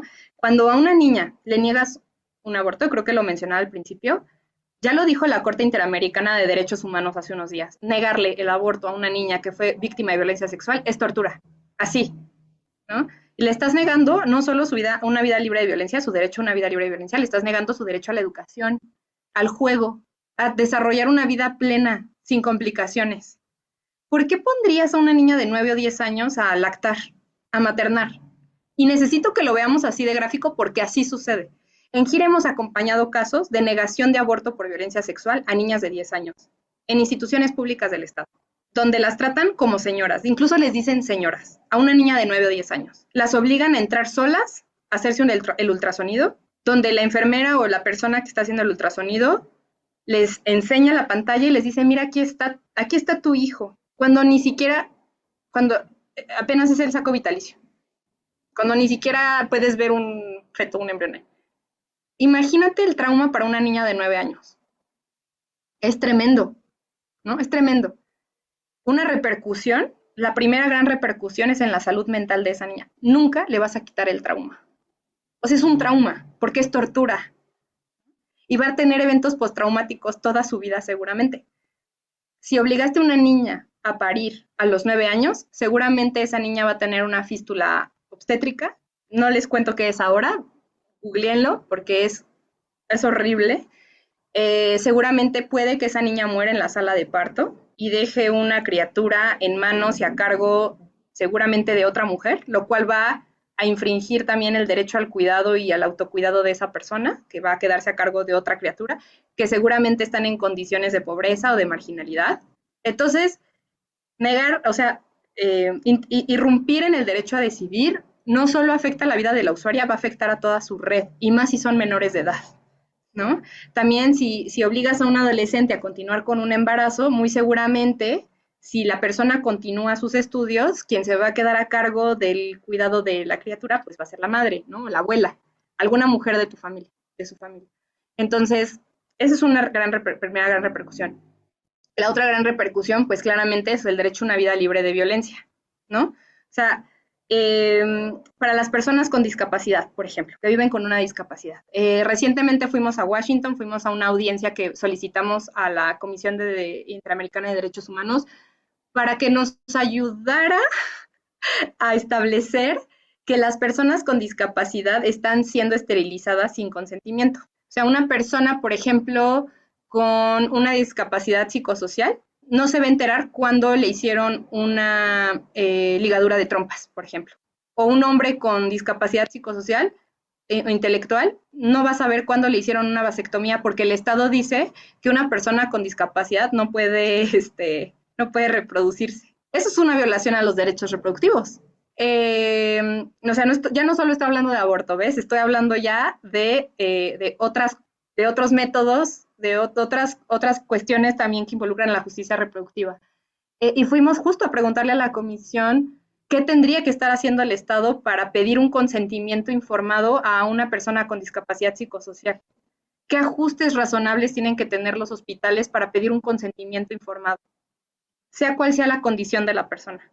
Y tiene muchas afectaciones, por supuesto, ¿no? Hemos acompañado en GIRE casos de mujeres con alguna discapacidad psicosocial intelectual que nos dicen, ¿no? Mi deseo era ser madre con mi pareja que también tiene una discapacidad intelectual, pero tenemos derecho a fundar una familia, porque eso es un derecho. Tenemos derecho y somos capaces como cualquier otra persona. Es una violencia a los derechos reproductivos. Las personas de comunidades indígenas también tienen esterilizaciones forzadas porque en las instituciones de salud una mujer indígena es pobre y por lo tanto no puede tener más hijos, entonces la vamos a esterilizar forzadamente, señora. Cuando usted despierte de la cesárea, va a tener ligadura de trompas. ¿Pero por qué si yo quería tener más hijos? ¿Cómo usted va a tener más hijos si es indígena? Eso pasa y hemos acompañado esos casos en GIRE. Entonces, las repercusiones son principalmente en la persona usuaria, claro, también en la red, como les decía, y recuerdan la definición de salud reproductiva, que es el más alto grado de bienestar físico, mental y social, pues eso se viola, se anula por completo. Generas traumas en la persona, puedes generar algún tipo de consecuencia en la salud, puedes generar hasta depresión, puedes generar hasta el suicidio en una persona. O sea, de por sí ya es difícil, ¿no? Someterte a alguna cirugía, alguna cesárea o tener un parto muy complicado, haber sufrido violencia obstétrica y que además pues, te digan, ya no vas a poder tener hijos, o el propio Estado decidió que tú ya no podías tener hijos. O, o por ejemplo, las personas intersexuales, que cuando nacen, las personas intersexuales son las personas que nacen con ambos genitales, no pueden nacer con pene, con vulva, con vagina. Pues los padres lo que hacen es, yo quiero que mi hija sea, pues que conserve su pene o que conserve su vulva. Entonces, pues son sometidos sin consentimiento a estas cirugías de género, ¿no? Y procesos de hormonización sin su consentimiento. De eso también es violación a sus derechos reproductivos, porque entonces cuando la persona sea mayor y se pregunte quién decidió por él o por ella, o los médicos no preguntan y es como, sí, fue varón y hay una mutilación, ¿no? Entonces, esos también son violaciones a derechos reproductivos y tienen afectaciones graves en la vida de las personas. Qué difícil, de verdad, qué difícil. Y estas son prácticas que en los 90 eran típicas, usuales y un Ujú. clásico, pues. Y yo esperaría que en 2025, 2024, esto ya se hubiera detenido y lamentablemente continúa. Así es. Sí, las personas que viven en condiciones, por ejemplo, de marginalidad o con una discapacidad, como te comentaba, o que pertenecen a una comunidad indígena, tienen más probabilidades de ver sus derechos reproductivos violentados por los propios estigmas del Estado. Y es un discurso bien, bien dicotómico, ¿no? Al mismo tiempo el Estado te obliga a ser madre, pero bajo sus condiciones. Si no cumples las condiciones que el Estado te pone para ser padre o madre, entonces mejor no lo seas. Entonces, ahí también es una violación. Por ejemplo, ya entrando un poco a que queríamos tocar justo el tema también de reproducción asistida, en México perdón, en Chile tuvimos un caso donde a una pareja se le negó un procedimiento de reproducción asistida en el Centro Médico Nacional 20 de Noviembre, que forma parte del ISSSTE, porque la persona tenía 36 años y el protocolo del hospital decía que solo podías acceder al protocolo de reproducción asistida hasta los 35 años. O sea, y le negaron por eso, sin hacerle ningún diagnóstico, sin hacerle ningún estudio. No, tienes 36 años, ya no puedes someterte a este procedimiento, no va a funcionar. Gire metió un amparo, ¿no? Es parte de lo que hacemos. Metimos un amparo y logramos que la Corte estableciera que es inconstitucional negar el acceso a programas de reproducción asistida solo por la edad o por la identidad sexual, ¿no? Y que además la reproducción asistida en México no tiene un marco general, no tiene una ley general de regulación. También se regula en cada centro, además los centros de salud tienen que tener una norma expedida por la COFEPRIS, no existe una norma mexicana de calidad para estos procedimientos. Ahora sí que cada hospital hace lo que entiende o lo que quiere. Y la Corte, pero afortunadamente por este amparo que metimos en Gire, pues la Corte emitió una sentencia que declara inconstitucional poner límites de edad sin previos diagnósticos de salud, restringir la reproducción asistida solo a parejas heterosexuales. ¿Por qué el Estado? Porque el Estado sigue teniendo en su imaginario institucional y en su aparato burocrático que las únicas personas garantes de derechos reproductivos son las personas heterosexuales. Ni las lesbianas, ni las personas bisexuales, ni las personas trans tienen derecho a reproducirse. ¿Por qué si quisieran reproducir las personas de la comunidad LGBTQ+? Eso piensa el Estado. ¿Por qué quisiera tener hijos una persona con VIH? ¿Por qué quisiera tener hijos una persona con discapacidad? Sales del patrón blanco, cisgénero, heterosexual y olvídate, todos tus derechos están restringidos. Ese es el gran reto ahora en materia de política pública, ¿no? Entonces, eso estaba pasando con la reproducción asistida, ¿no? Si tenías 36, si tienes 37, 42 años, ya no puedes tener hijos. Pero ¿por qué si estoy bien, si mis estudios ginecológicos, tiroideos, mis ovarios están perfectos, mi útero está perfecto, ¿por qué no puedo? ¿Por qué no puedes? Porque no está en el protocolo. Entonces, son todavía limitantes. La Corte Interamericana también ya dijo que eso es contrario a derechos humanos, es violar la autonomía reproductiva de las personas. Y Víctor, algo bien interesante, ¿tú habías escuchado del derecho que tenemos las personas a acceder a tecnologías para nuestra salud, a procedimientos científicos? Eso es un derecho que principalmente se viola mucho en el derecho a la salud, Se supone que todos tendríamos derecho a tener acceso a tecnologías innovadoras y a procedimientos científicos para mejorar nuestra salud. Claramente es un derecho muy violado en México, ¿no? Y en muchas partes del mundo. Pero para técnicas de reproducción asistida es un derecho muy importante, derecho a tener acceso a tecnologías que te permitan un proceso de reproducción, ¿no? Fertilización in vitro o cualquier otra técnica. Y esto, pues por supuesto, no lo consideró México o el Hospital 20 de Noviembre al negar un programa de reproducción asistida, ¿no? La Corte Interamericana también ya lo dijo, cuando tú niegas el acceso a una tecnología o a un avance científico en materia de reproducción, estás negando toda una serie de derechos, entre ellos a la vida privada, a la autonomía y el derecho a fundar una familia. No, y es que es información que no tenemos. O sea, la gente no sabe y por lo tanto la gente no exige. Y pues el Ujú. Estado, mientras no se los exijas, pues no te va a decir tienes derecho a, ¿no? Y además, acceder a la justicia en este país y en muchos países de Latinoamérica es muy complicado, ¿no? En Chile sabemos, bueno, es importante decirles para irnos promocionando antes de que se nos acabe el tiempo, que todos los servicios y el acompañamiento que da Gire es gratuito. Si les negaron, porque sabemos que es costoso, sabemos que es muy costoso acceder a una reparación integral del daño, sabemos que es costoso meter una queja ante la Comisión de Derechos, sabemos que eso involucra no solo dinero, energía emocional, mental, y que muchas veces las personas piensan que están solas y no están solas, como tú decías, Víctor. No solo esta gira, hay muchas organizaciones acompañando.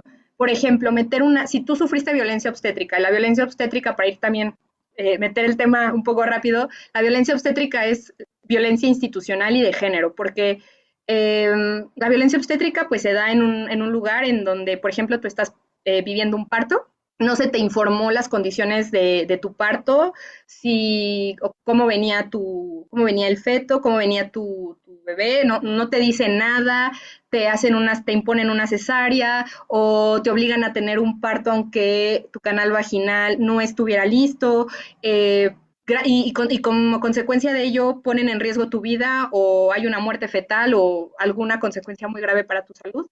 Pues también hay gritos, hay regaños, ¿no? La violencia obstétrica se da cuando en el hospital varios residentes del hospital, jóvenes estudiantes, pasan y te meten los dedos para saber cuánto dilataste sin tu consentimiento, las enfermeras no te cambian si te hiciste del baño, te dejan sola, te dejan con dolor, porque claro, las mujeres cuando hay que parir tenemos que sufrir, ¿no? Es como a lo que hay que vivir para tener una maternidad de verdad hay que sufrir.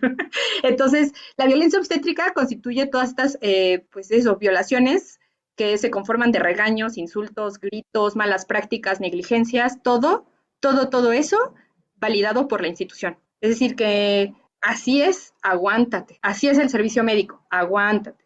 Entonces, bueno, pues por ejemplo, la violencia obstétrica, en Giri acompañamos casos de violencia obstétrica, ¿no? Si tú fuiste víctima de violencia obstétrica o si no estás segura que fuiste víctima de violencia obstétrica, pero sientes que algo anduvo mal en tu parto, en tu embarazo, en la atención posparto, en la atención prenatal, puedes buscar a Gire, pueden ahí googlear en el sitio web, está nuestro número de contacto y les vamos a dar acompañamiento gratuito, asesoría legal gratuita, y si deciden meter una queja ante la Comisión Nacional de Derechos Humanos, nosotras la hacemos con ustedes, las acompañamos y pues decirles que desafortunadamente una resolución de la Comisión Nacional de Derechos Humanos tarda alrededor de 20.6 meses, o sea, redondeando 21 meses, casi un año y medio en solucionarse. Pero GIRE está ahí acompañando, exigimos la reparación del daño, ya sea que exigimos una disculpa pública, que el hospital se disculpe públicamente o pues que remunere económicamente a las víctimas. Digo, todo esto va muy relacionado, todo va muy, muy pegado de la mano. Y te voy a hacer una pregunta, creo que yo que muy polémica, pero es una pregunta real. Y va relacionado con la religión. ¿Cómo impacta la religión en la construcción de políticas públicas sobre aborto y salud reproductiva en México? ¿Y cómo enfrentar todo eso? Es una pregunta difícil en el sentido que yo creo que como movimiento, como activistas, en ningún momento queremos meternos con la fe de ninguna persona, porque respetamos la vida privada, porque respetamos el culto y porque es un derecho al final de cuentas, ¿no? La libertad de culto. El problema aquí es que, como más allá de la religión, sí, la religión ha sentado bases muy importantes para que se generen construcciones sociales en mujeres y hombres que han afectado nuestra vida. ¿no? Eso ha pasado. El hecho de decir que venimos de la costilla del hombre y demás, pues claro que ha afectado en el imaginario social y en la construcción del Estado mismo, pero pues en 2025 se supone que vivimos en un Estado laico, se supondría que tendría que ser así, se supondría que no tendríamos que negociar con en un mundo ideal, ¿por qué tendríamos que negociar el derecho que tenemos a decidir sobre nuestro cuerpo y sobre nuestra reproducción con un arzobispo? ¿Por qué? Y lo hago desde una pregunta, pues sí, muy, muy inocente, como si viniera un alienígena que no supiera nada de la raza humana y le tuviéramos que explicar cómo se ha legislado hasta ahora, yo creo que le sonaría bastante raro, ¿no? Como, ¿por qué hay leyes que prohíben si quieres tener hijos o no? ¿No? Sería muy raro. A mí siempre me gusta ponerlo en esos términos para que veamos la dimensión de la absurdez en el Código Penal que tenemos actualmente. Pero bueno, y hablando de religión, pues sí, desafortunadamente ha tenido una influencia pues grande. Esto es historia de México, ¿no? Si lo queremos ver así, es saber que la iglesia en México es un poder muy fuerte. Vivimos en un estado laico, pero siguen teniendo mucha influencia. Los antiderechos siguen rezando afuera de los congresos.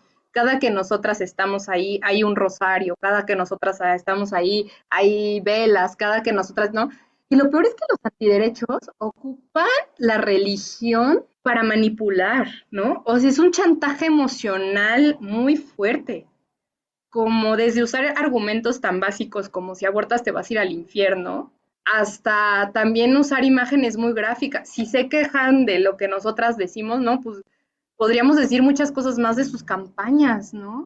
Como alguien que cree en un ser supremo que todo lo perdona y así, que te dice que ames a tu prójimo, permite que le lances nenucos llenos de catsup a un activista para aparentar que es un feto muerto, ¿no? O sea, como que no me queda muy claro por qué las personas son tan incongruentes a la hora de hablar sobre su fe y tratar de defender algo que ellos creen que es correcto para todas las personas, ¿no? Y cuando me preguntan, ¿no? Por ejemplo, mi abuela, que es como muy evangélica y así, me dice, Fer, pero es que no deberías estar trabajando en eso porque, pues no, o sea, ¿por qué? ¿Por qué estás promoviendo el aborto y demás, ¿no?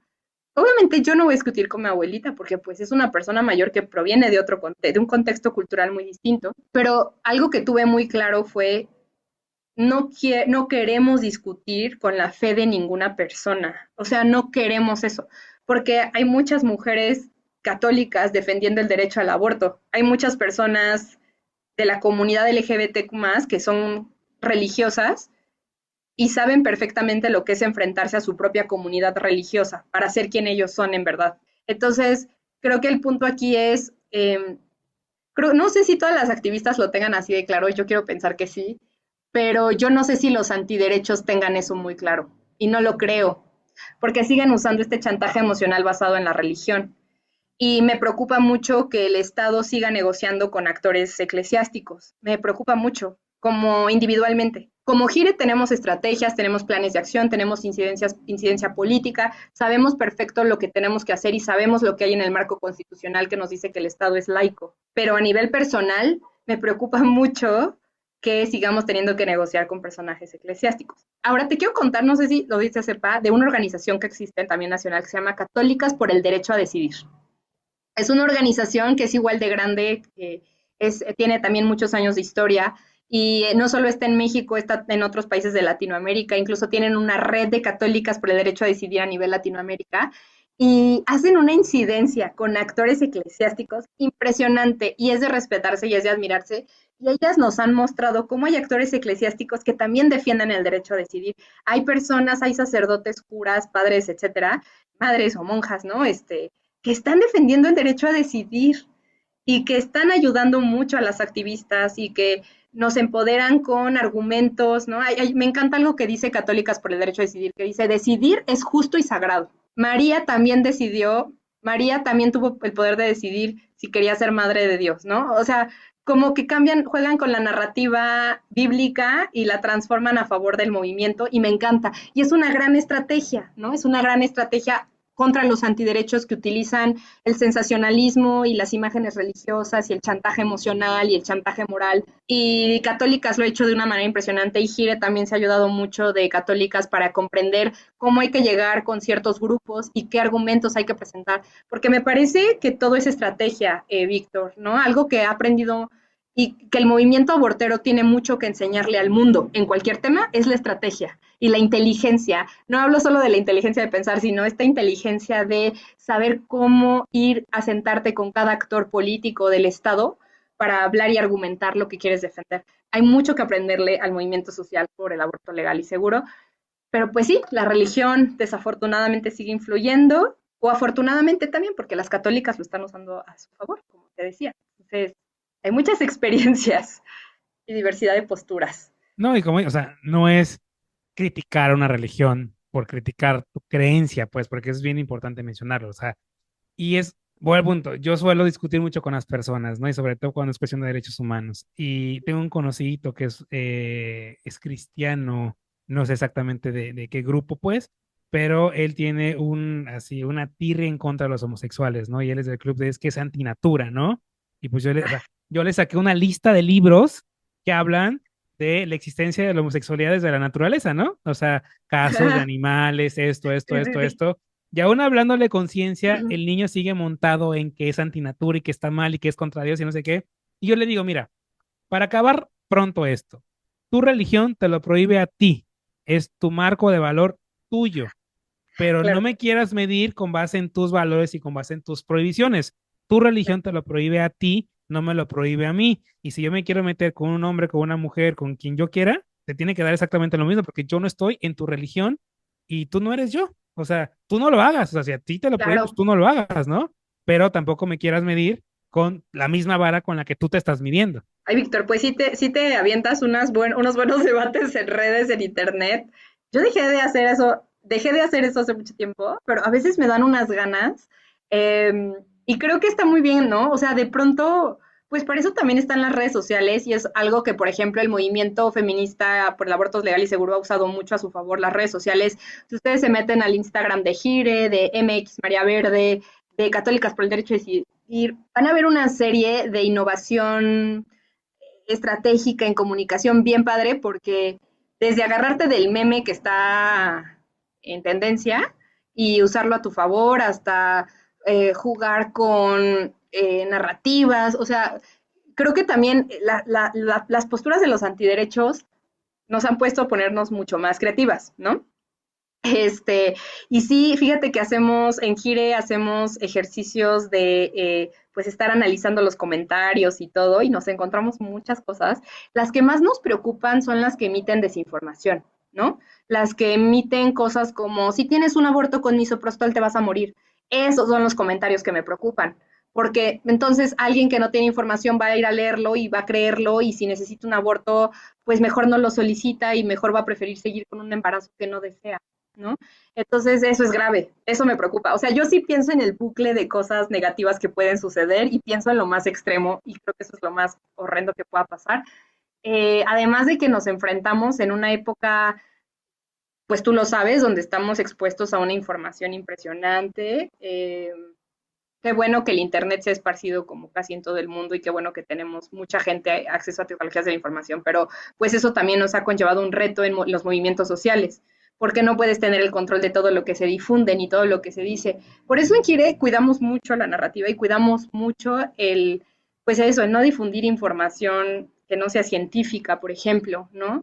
Por ejemplo, en Gire nosotras no distribuimos medicamentos y yo no podría decirte ahora, Víctor, le voy a decir a tu audiencia cuánto me hizo tomar y cuánta me hice tomar si tienen tantas semanas. Yo no puedo hacer eso, pero las puedo canalizar con alguien que sí sabe. Y en redes sociales es mucho lo que hacemos. Entonces, igual si ustedes tienen dudas, nos envían un mensaje al Instagram o al Facebook y las canalizamos a donde necesiten ser canalizadas. Sí, no, y está dándole paso a que una persona profesional las Claro, oriente. sí, pero pues está cañón, ¿no? En redes sociales, controlar todos esos comentarios está fuerte. Y mencionaste algo al respecto hace ratito, pero quisiera como explorarlo un poco más sobre cuáles son los desafíos de la falta de educación sexual como obstáculo para la justicia reproductiva en México. Y te lo pregunto porque por ejemplo, principalmente en las primarias, yo me encuentro con muchos papás, mamás que son así opositores absolutos a que les hablen de educación sexual a sus hijos, pero tampoco le hablan del tema en casa. Claro, Entonces, ni en un lado ni en otro. Entonces, pues la criatura pues va a buscar por dónde va esa información por donde pueda TikTok. y lamentablemente caen a redes sociales, caen a páginas pornográficas, caen a sitios donde van a obtener información falsa o información que les va a dar una perspectiva completamente errónea de las cosas. ¿Cómo pues, enfrentarnos a ese desafío? Mira, seguramente, como te digo, organizaciones expertas en educación sexual te podrán contestar mejor que yo, pero en Gire sí estamos completamente seguras que van de la mano, ¿no? Las políticas de educación sexual van de la mano con la justicia reproductiva y desafortunadamente sí nos enfrentamos desde los contextos más complicados como en comunidades indígenas que por usos y costumbres no se va a dar cierta educación sexual o se tienen muchos mitos por la propia cosmovisión de la comunidad o del pueblo, hasta casos urbanos o periurbanos en escuelas primarias públicas, como tú mencionas, donde por simples estigmas o prejuicios o ignorancia de los padres de familia no se les va a permitir, ¿no? Tenemos esos dos grandes extremos, ¿no?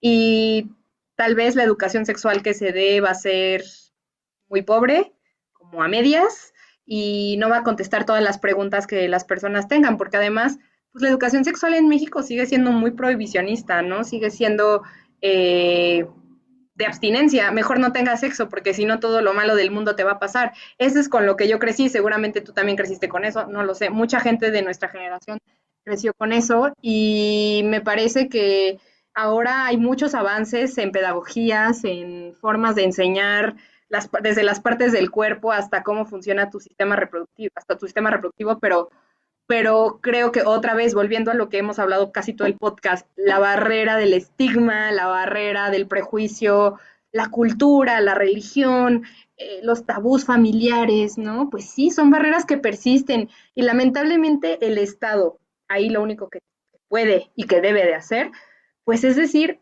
vivimos en un Estado laico, sí, padres de familia tendrán derecho a no querer hablarles, pero en esta escuela se habla, en el temario está, y debería ser constitucional poner eso ahí, debería ser inconstitucional no hablar de educación sexual ni de derechos reproductivos en las escuelas públicas. O sea, debería ser inconstitucional, porque como te decía, estamos violando el primer y gran eslabón de la salud, del bienestar social, la salud sexual y reproductiva.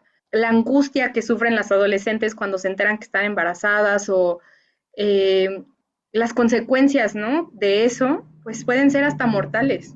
Este, la angustia que vives cuando tienes una infección de transmisión sexual, cuando te excluyen de tu familia por haber quedado embarazada o embarazade, por haber obtenido una ITS, pues es mortal, ¿no? Y la verdad es que, pues lo vimos con la reforma, ¿no? Al sistema educativo, lo que se armó, o sea, los libros de texto, la información que contenían armó un gran revuelo y los padres de familia, y ahí tienes otra vez a los antiderechos, y ahí tienes otra vez al mismo partido conservador de siempre diciendo cosas no científicas. De nuevo otra vez esta, pues sí, esta información basura que se replica en todos lados y por eso México sigue siendo el primer país en embarazo adolescente y creo que cualquier, o sea, creo que una de las causas, no lo digo porque sea en la que yo esté, pero creo que una de las causas más difíciles es la de los derechos sexuales y reproductivos, porque como me lo estás preguntando, involucra meterte con la fe y con la creencia de las personas muchas veces, ¿no? Y es difícil luchar contra eso. Y justo eso, para llegar a mi siguiente pregunta, o sea, ¿cómo podemos educar a la sociedad sobre los derechos reproductivos, incluyendo definitivamente el aborto? Ay, me encanta esa pregunta porque es parte de mi trabajo y me la vivo leyendo libros de cambio social, me la vivo leyendo cosas de cómo hay que desestigmatizar, me la vivo leyendo cómo otras causas sociales han logrado derribar estigmas. Una de las causas que más me llaman la atención es la del VIH. Aprendo mucho de los activistas que han logrado que, por ejemplo, los retrovirales se den de forma gratuita en México. He aprendido mucho también del movimiento de medio ambiente, ¿no? Cómo se ha posicionado el tema de cambio climático en la agenda. Y por supuesto que he leído y voy a releer siempre a las feministas de los 60 que iniciaron con la revolución sexual en el mundo, ¿no? No solo en México y aprendo muchas cosas y una de ellas es algo que es muy elemental, que he aprendido de todo esto, es que lo que no se nombra no existe. Y ya lo dijo la presidenta con A, ¿no? No es cierto, pero, o sea, lo que no se nombra no existe. Y, por ejemplo, el hecho de yo decirte en este programa, en este podcast que es público y que se difunde en una plataforma que escuchan millones de personas, decir yo aborté y no tener miedo de eso, para mí es muy poderoso. Activistas como Laín diciendo yo tengo VIH y no pasa nada, no te vas a morir, es muy poderoso. Personas familiares que buscan a víctimas de desaparición forzada o víctimas de feminicidio diciendo aquí estamos resistiendo, estamos buscando el cuerpo, es muy, muy poderoso. Entonces, lo que no se nombra no existe y hay que empezar por ahí, hay que nombrar las cosas como son. Yo aborté, tú abortaste, nosotras abortamos, no pasa nada, ve, acércate al servicio de salud, mira, el medicamento que puedes hacer es misoprostol y mifepristona, no te va a pasar nada, no te vas a morir, un embarazo no es lo peor que te puede pasar en la vida, se soluciona, afortunadamente se soluciona. En la actualidad hay muchas cosas que ya tienen solución. Derribar tabús incluso sobre nuestro propio cuerpo, saber poner límites a la hora de tener relaciones sexuales, tener información, preguntar, usar el Internet a nuestro favor, usar este tipo de programas a nuestro favor. Me parece que son cosas bien importantes que visibilizan un poquito más y cada día más lo que se necesita nombrar. Y es importante también nombrar el estigma que existe. Es importante decir, hay un estigma sobre el aborto. El cuerpo de las mujeres se sigue viendo como objeto reproductor. Entonces hay que cambiar la narrativa. Pero yo creo que sí es muy poderoso nombrar las cosas, ¿no? Así, nombrarlas. Yo viví esto. Yo necesito acompañamiento. O sea, vaya, dejar de tener vergüenza sobre experiencias personales que vivimos, dejar de tener vergüenza y empoderarnos de nuestras propias historias es muy valioso. Eso hicieron muchos activistas en la historia universal, ¿no? Desde Nelson Mandela hasta Rosa Parks. O sea, tenemos muchos, muchos ejemplos de personas que han utilizado sus experiencias personales para derribar estigmas y personas que están poniendo también el cuerpo. No me encanta este museo, pero bueno, no lo voy a nombrar, pero hay un museo en la Ciudad de México muy famoso que habla del holocausto y demás, ¿no? Y hay una parte del museo que dice, si te quedas viendo, también eres parte del problema, ¿no? O sea, si no haces nada, también eres parte del problema. Y es verdad, hay personas, como tú dices, mucha población de hombres, masculina, cis hetero, que es como, ¿por qué yo hablaría de aborto? A mí no me afecta. ¿Por qué a mí me interesaría la violencia obstétrica? Eso solo lo sufren las mujeres. ¿Por qué yo hablaría, por qué yo empatizaría con la reproducción asistida? Órale, es que no entiendo entonces como qué haces en el mundo, amigo. O sea, todo lo que hacemos afecta a otra persona y tu indiferencia también afecta a otra persona. Entonces, desde Gire me parece, y una de las cosas por las cuales yo por eso trabajo en Gire es porque he aprendido que el acompañamiento cambia vidas, la información y la difusión de información cambia vidas, salva vidas y hace que esas personas que fueron acompañadas luego también acompañen a otras personas y se va haciendo una cadena de empatía y de solidaridad. A veces no es necesario ser de izquierda o ser progresista para tener sentido común y solidaridad. Entonces, eso es como un mensaje que me digo a mí misma todos los días. Cuando mis papás también sabían que iba a trabajar este tema, como que me dijeron, sí, pero ya cuando empezaron a ver las noticias y lo que implica, me dijeron, ¿cómo? ¿Por qué estás trabajando en eso, no? ¿De verdad matas bebés? No, ¿verdad? No, a ver, las cosas son así, ya les empecé a explicar los casos, los acompañamientos. Bueno, es que los medios no te cuentan eso. Yo, pues claro que no te lo van a contar porque los medios necesitan vender una nota, ¿no? Entonces, es bueno ver noticias, sí. ¿Es mejor escuchar podcasts como estos? Sí, ¿no? Entonces me parece que la información salva vidas, Víctor, y creo que esa es la lucha y el microactivismo que pueden hacer todas las personas sin importar su género, sin importar su condición. Hay que hacer microactivismo, ¿no? Desde cómo te sientes hoy, necesitas ayuda. Oye, conozco una organización que acompaña casos de negación de aborto en el IMSS, en el ISSSTE. Te pasó el número. Entonces, oye, sufrí una violencia durante el parto, ¿a dónde puedo ir? Y quiero contarte una historia que me encanta. Yo acudí al fisioterapeuta por un problema de rodilla y ahí conocí a una chica que iba por recuperación del piso pélvico. Yo no sabía que existía fisioterapia para recuperar el piso pélvico, pero usualmente lo toman las mujeres que tuvieron complicaciones durante un parto vaginal. Y conocí a esta mujer ahí que me contó su caso y le dije, ¿qué crees? Que yo trabajo en una organización que te puede ayudar. Porque le escuché, se me ocurrió escuchar, se me ocurrió preguntar.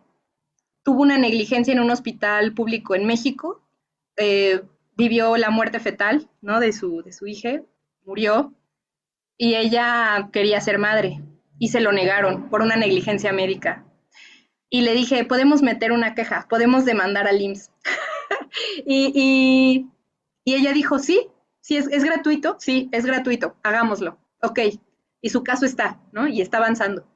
Entonces, lo más poderoso para derribar el estigma es la historia, las historias, los acompañamientos y nuestros propios casos de aborto, nuestros propios casos de violencia obstétrica y los propios casos de reproducción asistida son las mejores herramientas para derribar el estigma y ponerle rostro a las personas que lo viven, pienso. Existe ese sentimiento, esa idea, pues, de que, pues sí, que estás matando a un bebé y que no tiene, bueno, espérame, o sea, ya lo hablamos, o sea, hay circunstancias donde definitivamente, pues, puede tú que no estés de acuerdo con que una mujer decida voluntariamente abortar, pero hay casos, aparte de eso, como tú ya lo dijiste, temas de salud, temas muchos más de violación, o sea, muchas otras condiciones que te llevan a abortar. Entonces, no es como que, sí, sí, sí, hoy me levanté y hoy decido abortar. No, a ver, espérame tantito, ¿no? O sea, es una decisión que al final del camino tienes como mujer que pensar, que Claro, analizar, que informarte. O sea, no es una decisión como elegir si es nieve de chocolate o de vainilla. Al final del camino es una decisión que va a impactar el resto de tu vida. claro, es incómoda, es incómoda. Yo que era una mujer, o sea, yo que soy una mujer cis, hetero, ¿no? De clase media, que tengo ciertos privilegios, para mí, no te voy a mentir, fue muy fácil tomar la decisión porque yo tenía toda la información y porque para mí era muy claro que no quiero ser madre. No es así en todos los casos, es una decisión muy incómoda, muy difícil. Y yo le diría a esa persona, no, pues las invito a poner una sala donde se vean la violación a derechos reproductivos en conflictos armados. No, no voy a mencionar todos los, porque nos meteríamos aquí en un conflicto, pero sabemos perfecto que un gran conflicto armado está sucediendo ahora en Oriente Medio y los derechos reproductivos de las mujeres y personas con capacidad de gestar en esa región prácticamente están anulados. Ni siquiera hay productos de higiene menstrual, empezando por ahí. No hay hospitales, no hay medicamento, ¿no? O sea, y algo que quiero que quede muy, muy claro en este podcast y en este bello espacio que estamos creando de información de salud reproductiva es que no nos olvidemos que hablar de derechos reproductivos es hablar del derecho a la salud. Es derecho a la salud. No se compliquen tanto, no hay que hablar, no es necesario entender el código penal, no es necesario que se metan a ver todas las... Es que es un derecho de salud. Y ojalá el Estado lo entendiera así de fácil, ¿no? Y sabes qué, Víctor, o sea, es que hablar de derechos reproductivos involucra hablar de cómo funciona el sistema en su totalidad, involucra hablar sí, del patriarcado claramente, del sistema capitalista, de cómo somos cuerpos de consumo, de cómo somos vistas como objetos de reproducción, de cómo la maternidad es tu único camino, de cómo incluso el sistema de salud vive las consecuencias de un sistema negligente, ¿no? O sea, abres un campo de temas impresionante, porque estás hablando del cuerpo de las personas. Entonces, es una reflexión dura, es una reflexión fuerte, a nadie le gusta perder privilegios, por eso las reflexiones son incómodas. Fíjate que yo antes de tu podcast abrí una conversación en WhatsApp, lancé una pregunta en una historia de WhatsApp. Amigos cis heterosexuales, ayúdenme a comprender cómo ustedes se pueden volver aliados de esta causa, cómo... Y me mandaron unos audios bien interesantes, amigos cercanos míos, y un amigo me decía, Fer, es que nos cuesta perder privilegios. Por eso a veces los hombres no queremos discutir. Sabemos que lo podemos hacer, que queremos hacerlo, pero cuesta perder privilegios frente a otros hombres. Nos cuesta perder ese privilegio de decir, yo puedo embarazar a quien sea y puedo ir embarazando a quien sea y a mí no me va a afectar en nada. Puedo seguir negando el uso del condón porque a mí no me va a pasar nada. Puedo seguir negando el hacerme exámenes de ITS porque las consecuencias las van a vivir mayormente ellas y no nosotros. A mí el BPH no me va a producir cáncer, tal vez sí, tal vez no, no es tan seguro, pero pues a ella sí, pero que ella se atiende el problema. Pues es todo un sistema estructural patriarcal. No estoy justificando a nadie, pero sí digo que el sistema patriarcal nos ha afectado a todas las personas y la salud y los derechos y la justicia reproductiva han sido como el tema donde más se han visto las consecuencias, pienso yo. Fer, me voy a quedar con muchísimas preguntas y te quiero comprometer a una segunda oportunidad para abordar todas esas preguntas. Me quedo con Claro, muchas preguntas sobre reproducción asistida, sí, sobre la violencia obstétrica, que creo que es tema fundamental. Pero pues es que esta conversación está muy apasionada y nos vamos a echar 3 horas de episodio, sí, este, y no vamos a acabar. Y de no, verdad, yo sí, o sea, de verdad, de todo corazón, te quiero comprometer, si me lo permites, a otra oportunidad para seguir platicando claro. contigo de estos temas, porque creo que son al menos esos dos temas bien importantes que van muy relacionados con todo esto y que lamentablemente seguimos viviendo, o sea, seguimos teniendo aquí, sobre todo mucho la violencia obstétrica que, Dios mío, cuántos casos hay y se habla poco del tema, a pesar de que hay muchos casos, se habla poco del tema, sobre todo porque involucra a entes del Estado. Y ahí sí Ajá, hay que taparlo, pues, porque tenemos un sistema de salud como el de Dinamarca, ¿no? Entonces aquí no pasa nada. Entonces, acá, son exacto. temas que se tienen que tocar y se tienen que abordar. Y qué mejor que hacerlo contigo, de hacerlo contigo que estás en gira y que están trabajando día y noche al respecto. Pero antes de irnos, tengo un par de preguntas más que sí me gustaría Adelante. hacer.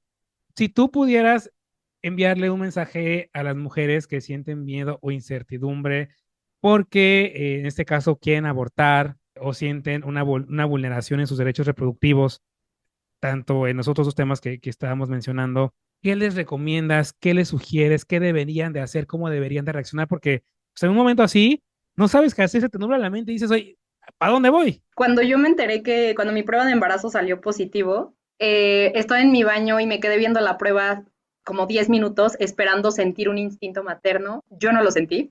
Soy la prueba viviente de que ese instinto materno no existe. Es una construcción social. Y entonces, bueno, para mí, mi perspectiva, me le quedé viendo. Y yo, una mujer tan informada, que trabaja en Gire, que tiene todo a su alcance para poder llevar una decisión informada, me choqué. Y mi reacción fue querer solucionarlo todo ese mismo día. Oh, sorpresa, no pude. No pude porque mi cerebro no encontraba la solución perfecta. En mi caso tenía tantos abanicos de posibilidades de solución que no pude elegir una, me bloqueé. Entonces, no supe cómo reaccionar, tuve miedo de ir a mi clínica más cercana. Yo vivo en Ecatepec, soy una mujer de la periferia. No quise ir al IMSS, que me quedaba a unos cuantos pasos. Tuve mucho miedo, no sabía qué hacer. Les estoy diciendo yo que trabajo en Gire, que tengo toda esta información. Tuve que actué como mi instinto de supervivencia me lo indicó. Terminé yendo a una clínica privada, pagué mucho dinero, mi pareja estaba también choqueado, no le di tiempo de reaccionar, no le conté a nadie, me fui así a las 7 de la mañana directito a la clínica. Yo no sabía, o sea, no supe cómo salir de ahí. Y yo no quiero que eso le pase a otra persona. Mi caso es muy sencillo, digamos que mi caso es muy feliz, muy alegre, porque literal sí salí, me fui a comer, me fui a desayunar. O sea, pero lo que quiero decirles es, no importa cuánta información tengas a la mano, vas a sentir miedo, vas a sentir nervios, y está bien, y es normal. Lo importante es que sepan que no están solas. Estén acompañadas de su pareja, de algún familiar, de alguna amiga, confíen en esa red, deténganse a respirar un momento y concienticen qué es lo que quieren hacer ustedes, porque van a escuchar muchas cosas. Si ustedes le deciden contar a su familia, puede que no les digan nada y que las apoyen. Si les deciden contar, puede que les digan, estás loca, si crees que vas a abortar, no te vamos a dejar, te vamos a denunciar, porque la familia a veces es la que denuncia a las personas. No están solas. La información aquí es su mayor poder y hay organizaciones como GIRE, como Católicas por el Derecho a Decidir, como Fondo María, que están ayudando y estamos 24/7 ahí. Abogadas, sociólogas, activistas, artistas, están ahí al pie del cañón, no están solas. Pueden ir a las redes sociales de GIRE y pueden llamar al número, pueden mandar un correo electrónico, pueden entrar a Papiroflexia y ver el directorio de colectivas y llamar al número que ustedes deseen según el estado en donde se encuentren. Hay chavas que desde Baja California están acompañando casos en Ciudad de México por teléfono. Vamos, o sea, imagínense la red, no están solas. hay un soporte. Yo no puedo asegurarles que no sientan miedo, que no sientan nervios. No les puedo decir, cálmense, todo va a estar bien, no tengan miedo. No, pues sí, sí hay que tener miedo porque hay un sistema de salud al que te enfrentas que es muy difícil y hay un sistema de justicia que es injusto. Entonces, pero lo único que puedo decirles es no están solas, hay mucha información, si tienen acceso a un teléfono celular, a una computadora, no se dejen llevar por lo que les dice Google. Es mentira que puedes abortar con Coca-Cola y con cilantro, es mentira que puedes abortar con un gancho, es mentira que no hagan caso de eso. Eso es información completamente falsa, es información no probada científicamente. Todo lo pueden encontrar en el sitio web de Gire, lo pueden encontrar en Fondo María, también pueden buscar la organización de Fondo María, que acompañan también y si eres una mujer de escasos recursos, pueden pagarte el transporte, pueden pagarte el procedimiento. Hay muchas vías, no están solas, pregúntenle a su amiga más de confianza. Si esa amiga no les dio respuesta, quiero decirles que en Ciudad de México hay clínicas de aborto seguro a donde ustedes pueden acudir y vayan en ayunas, vayan tempranito, fórmense afuera de la clínica, les van a dar una ficha y les van a recomendar el mejor procedimiento para ustedes según su semana de gestación. El estigma es lo que mata, el estigma es lo que discrimina. El procedimiento es muy seguro, tiene riesgos muy mínimos, si se hace en condiciones dignas de accesibilidad, de asequibilidad y de inclusión y de igualdad. Entonces, no están solas, es como el mensaje que quisiera lanzar y si vivieron un aborto, no tengan pena de contarlo. No están obligadas a hacerlo, pero no tengan pena de contarlo.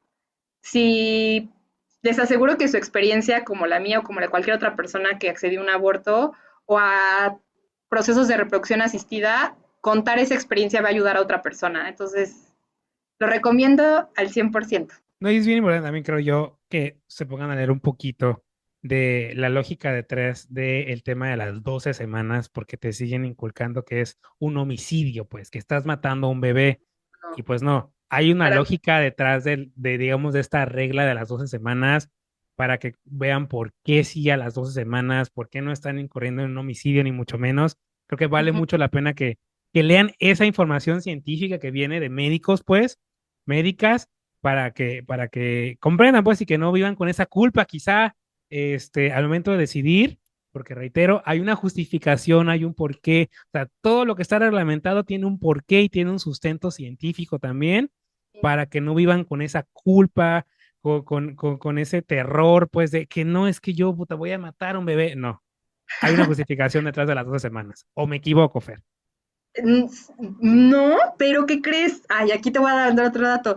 Realmente la OMS dice que no hay una justificación científica para detener un embarazo hasta las 12 semanas. O sea, realmente no te estoy diciendo que hay que abortar a los 9 meses, porque eso es un procedimiento y son casos muy particulares como los que hablábamos en un principio, pero realmente si abortas a las 14, 16 semanas, aún es viable hacerlo incluso con medicamento. Lo dice la OMS, lo dice el lineamiento de aborto seguro de la Secretaría de Salud, lo puedes hacer en casa. Hay acompañantes que, por ejemplo, están acompañando a mujeres migrantes cruzando la frontera sur de México que van abortando mientras caminan porque no tienen de otra. Fueron víctimas de violencia sexual por grupos del crimen organizado y necesitan abortar antes de llegar a Estados Unidos. Porque si llegaron a Texas, con las nuevas leyes antiaborto, olvídate, ¿no? Porque si llegaron a Tijuana esperando cruzar a Estados Unidos, que ahorita va a estar muy difícil, pero si llegaron ahí, nadie quiere llegar con 25 semanas de gestación, lo tienen que hacer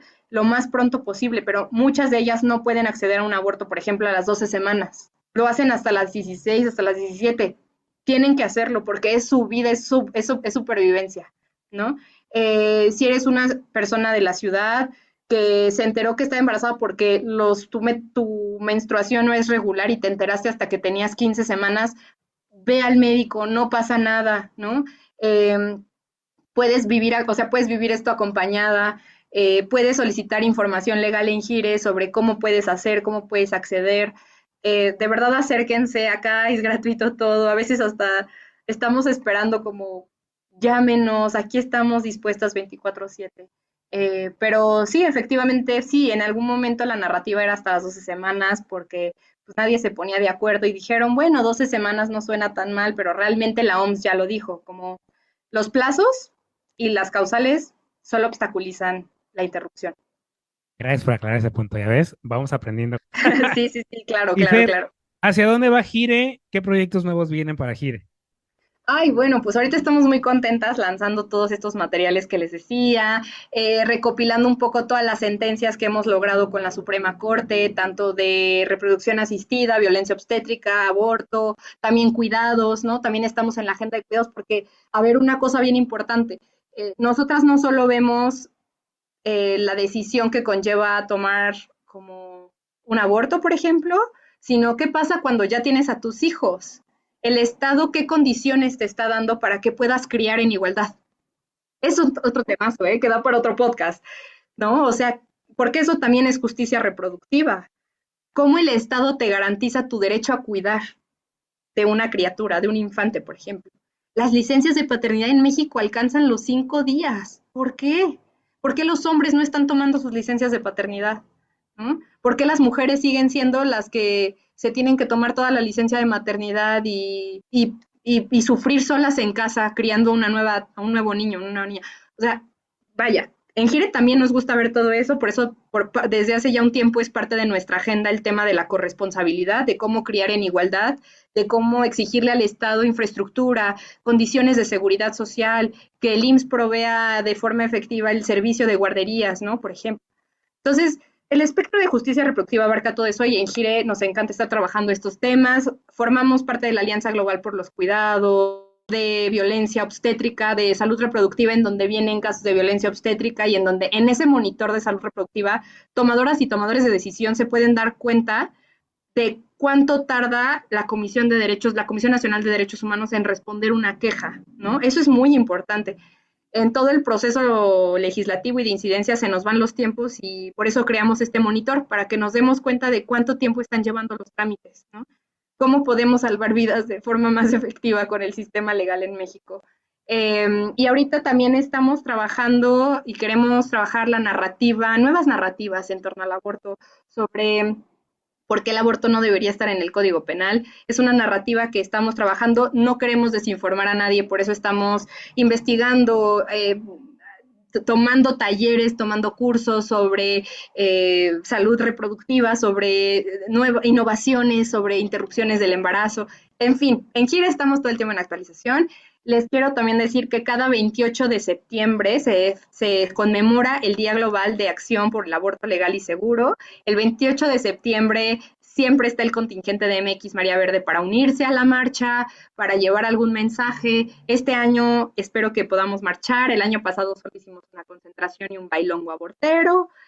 El 8M, en el 8M al parecer tendremos un taller muy bonito sobre arma tu outfit abortero, vamos a tener bordado de pañuelos, o sea, hacemos muchas actividades también que puedan acercar a todas las audiencias y hablar de esto fuera del círculo feminista, porque como te decía Víctor, a veces estos temas solo se tocan, pues si eres feminista, si te identificas como feminista, si eres política, si eres influencer, si tienes un podcast, si vas entre, o sea, la opinión pública, la gente de afuera no tiene esta información. Entonces, queremos ir a lugares periféricos, queremos ir a comunidades. Hay muchas compas que ya están trabajando en muchas comunidades indígenas.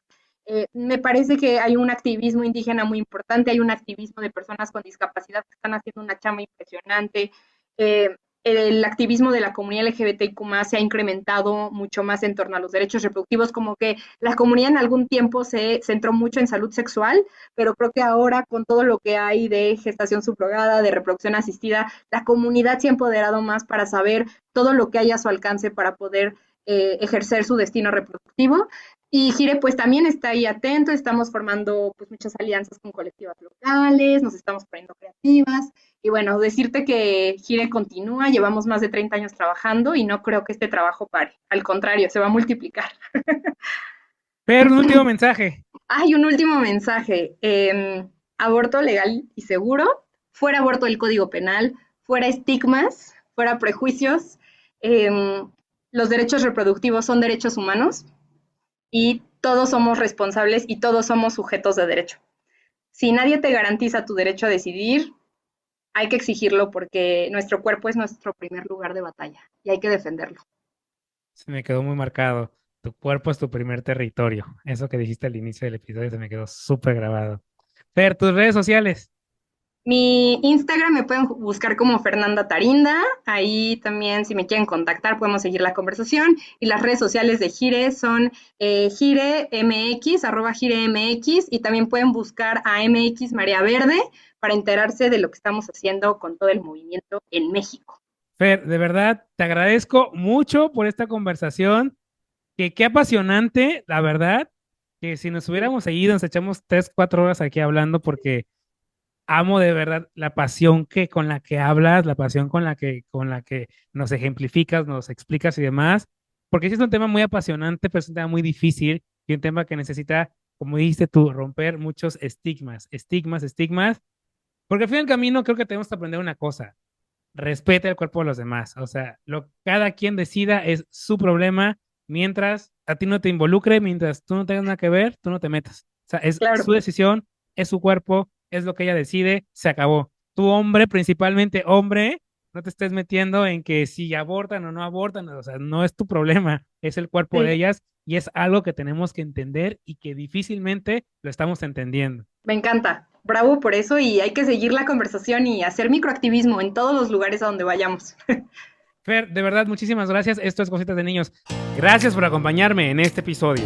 Mañana es nuestro 5º aniversario y tendremos a 2 grandes madrinas. En el siguiente episodio conocerás el testimonio de Carmen Sánchez, quien fue víctima de ataque ácido por parte de su pareja. No olvides compartir y darle like a este episodio para que el mensaje llegue a más personas.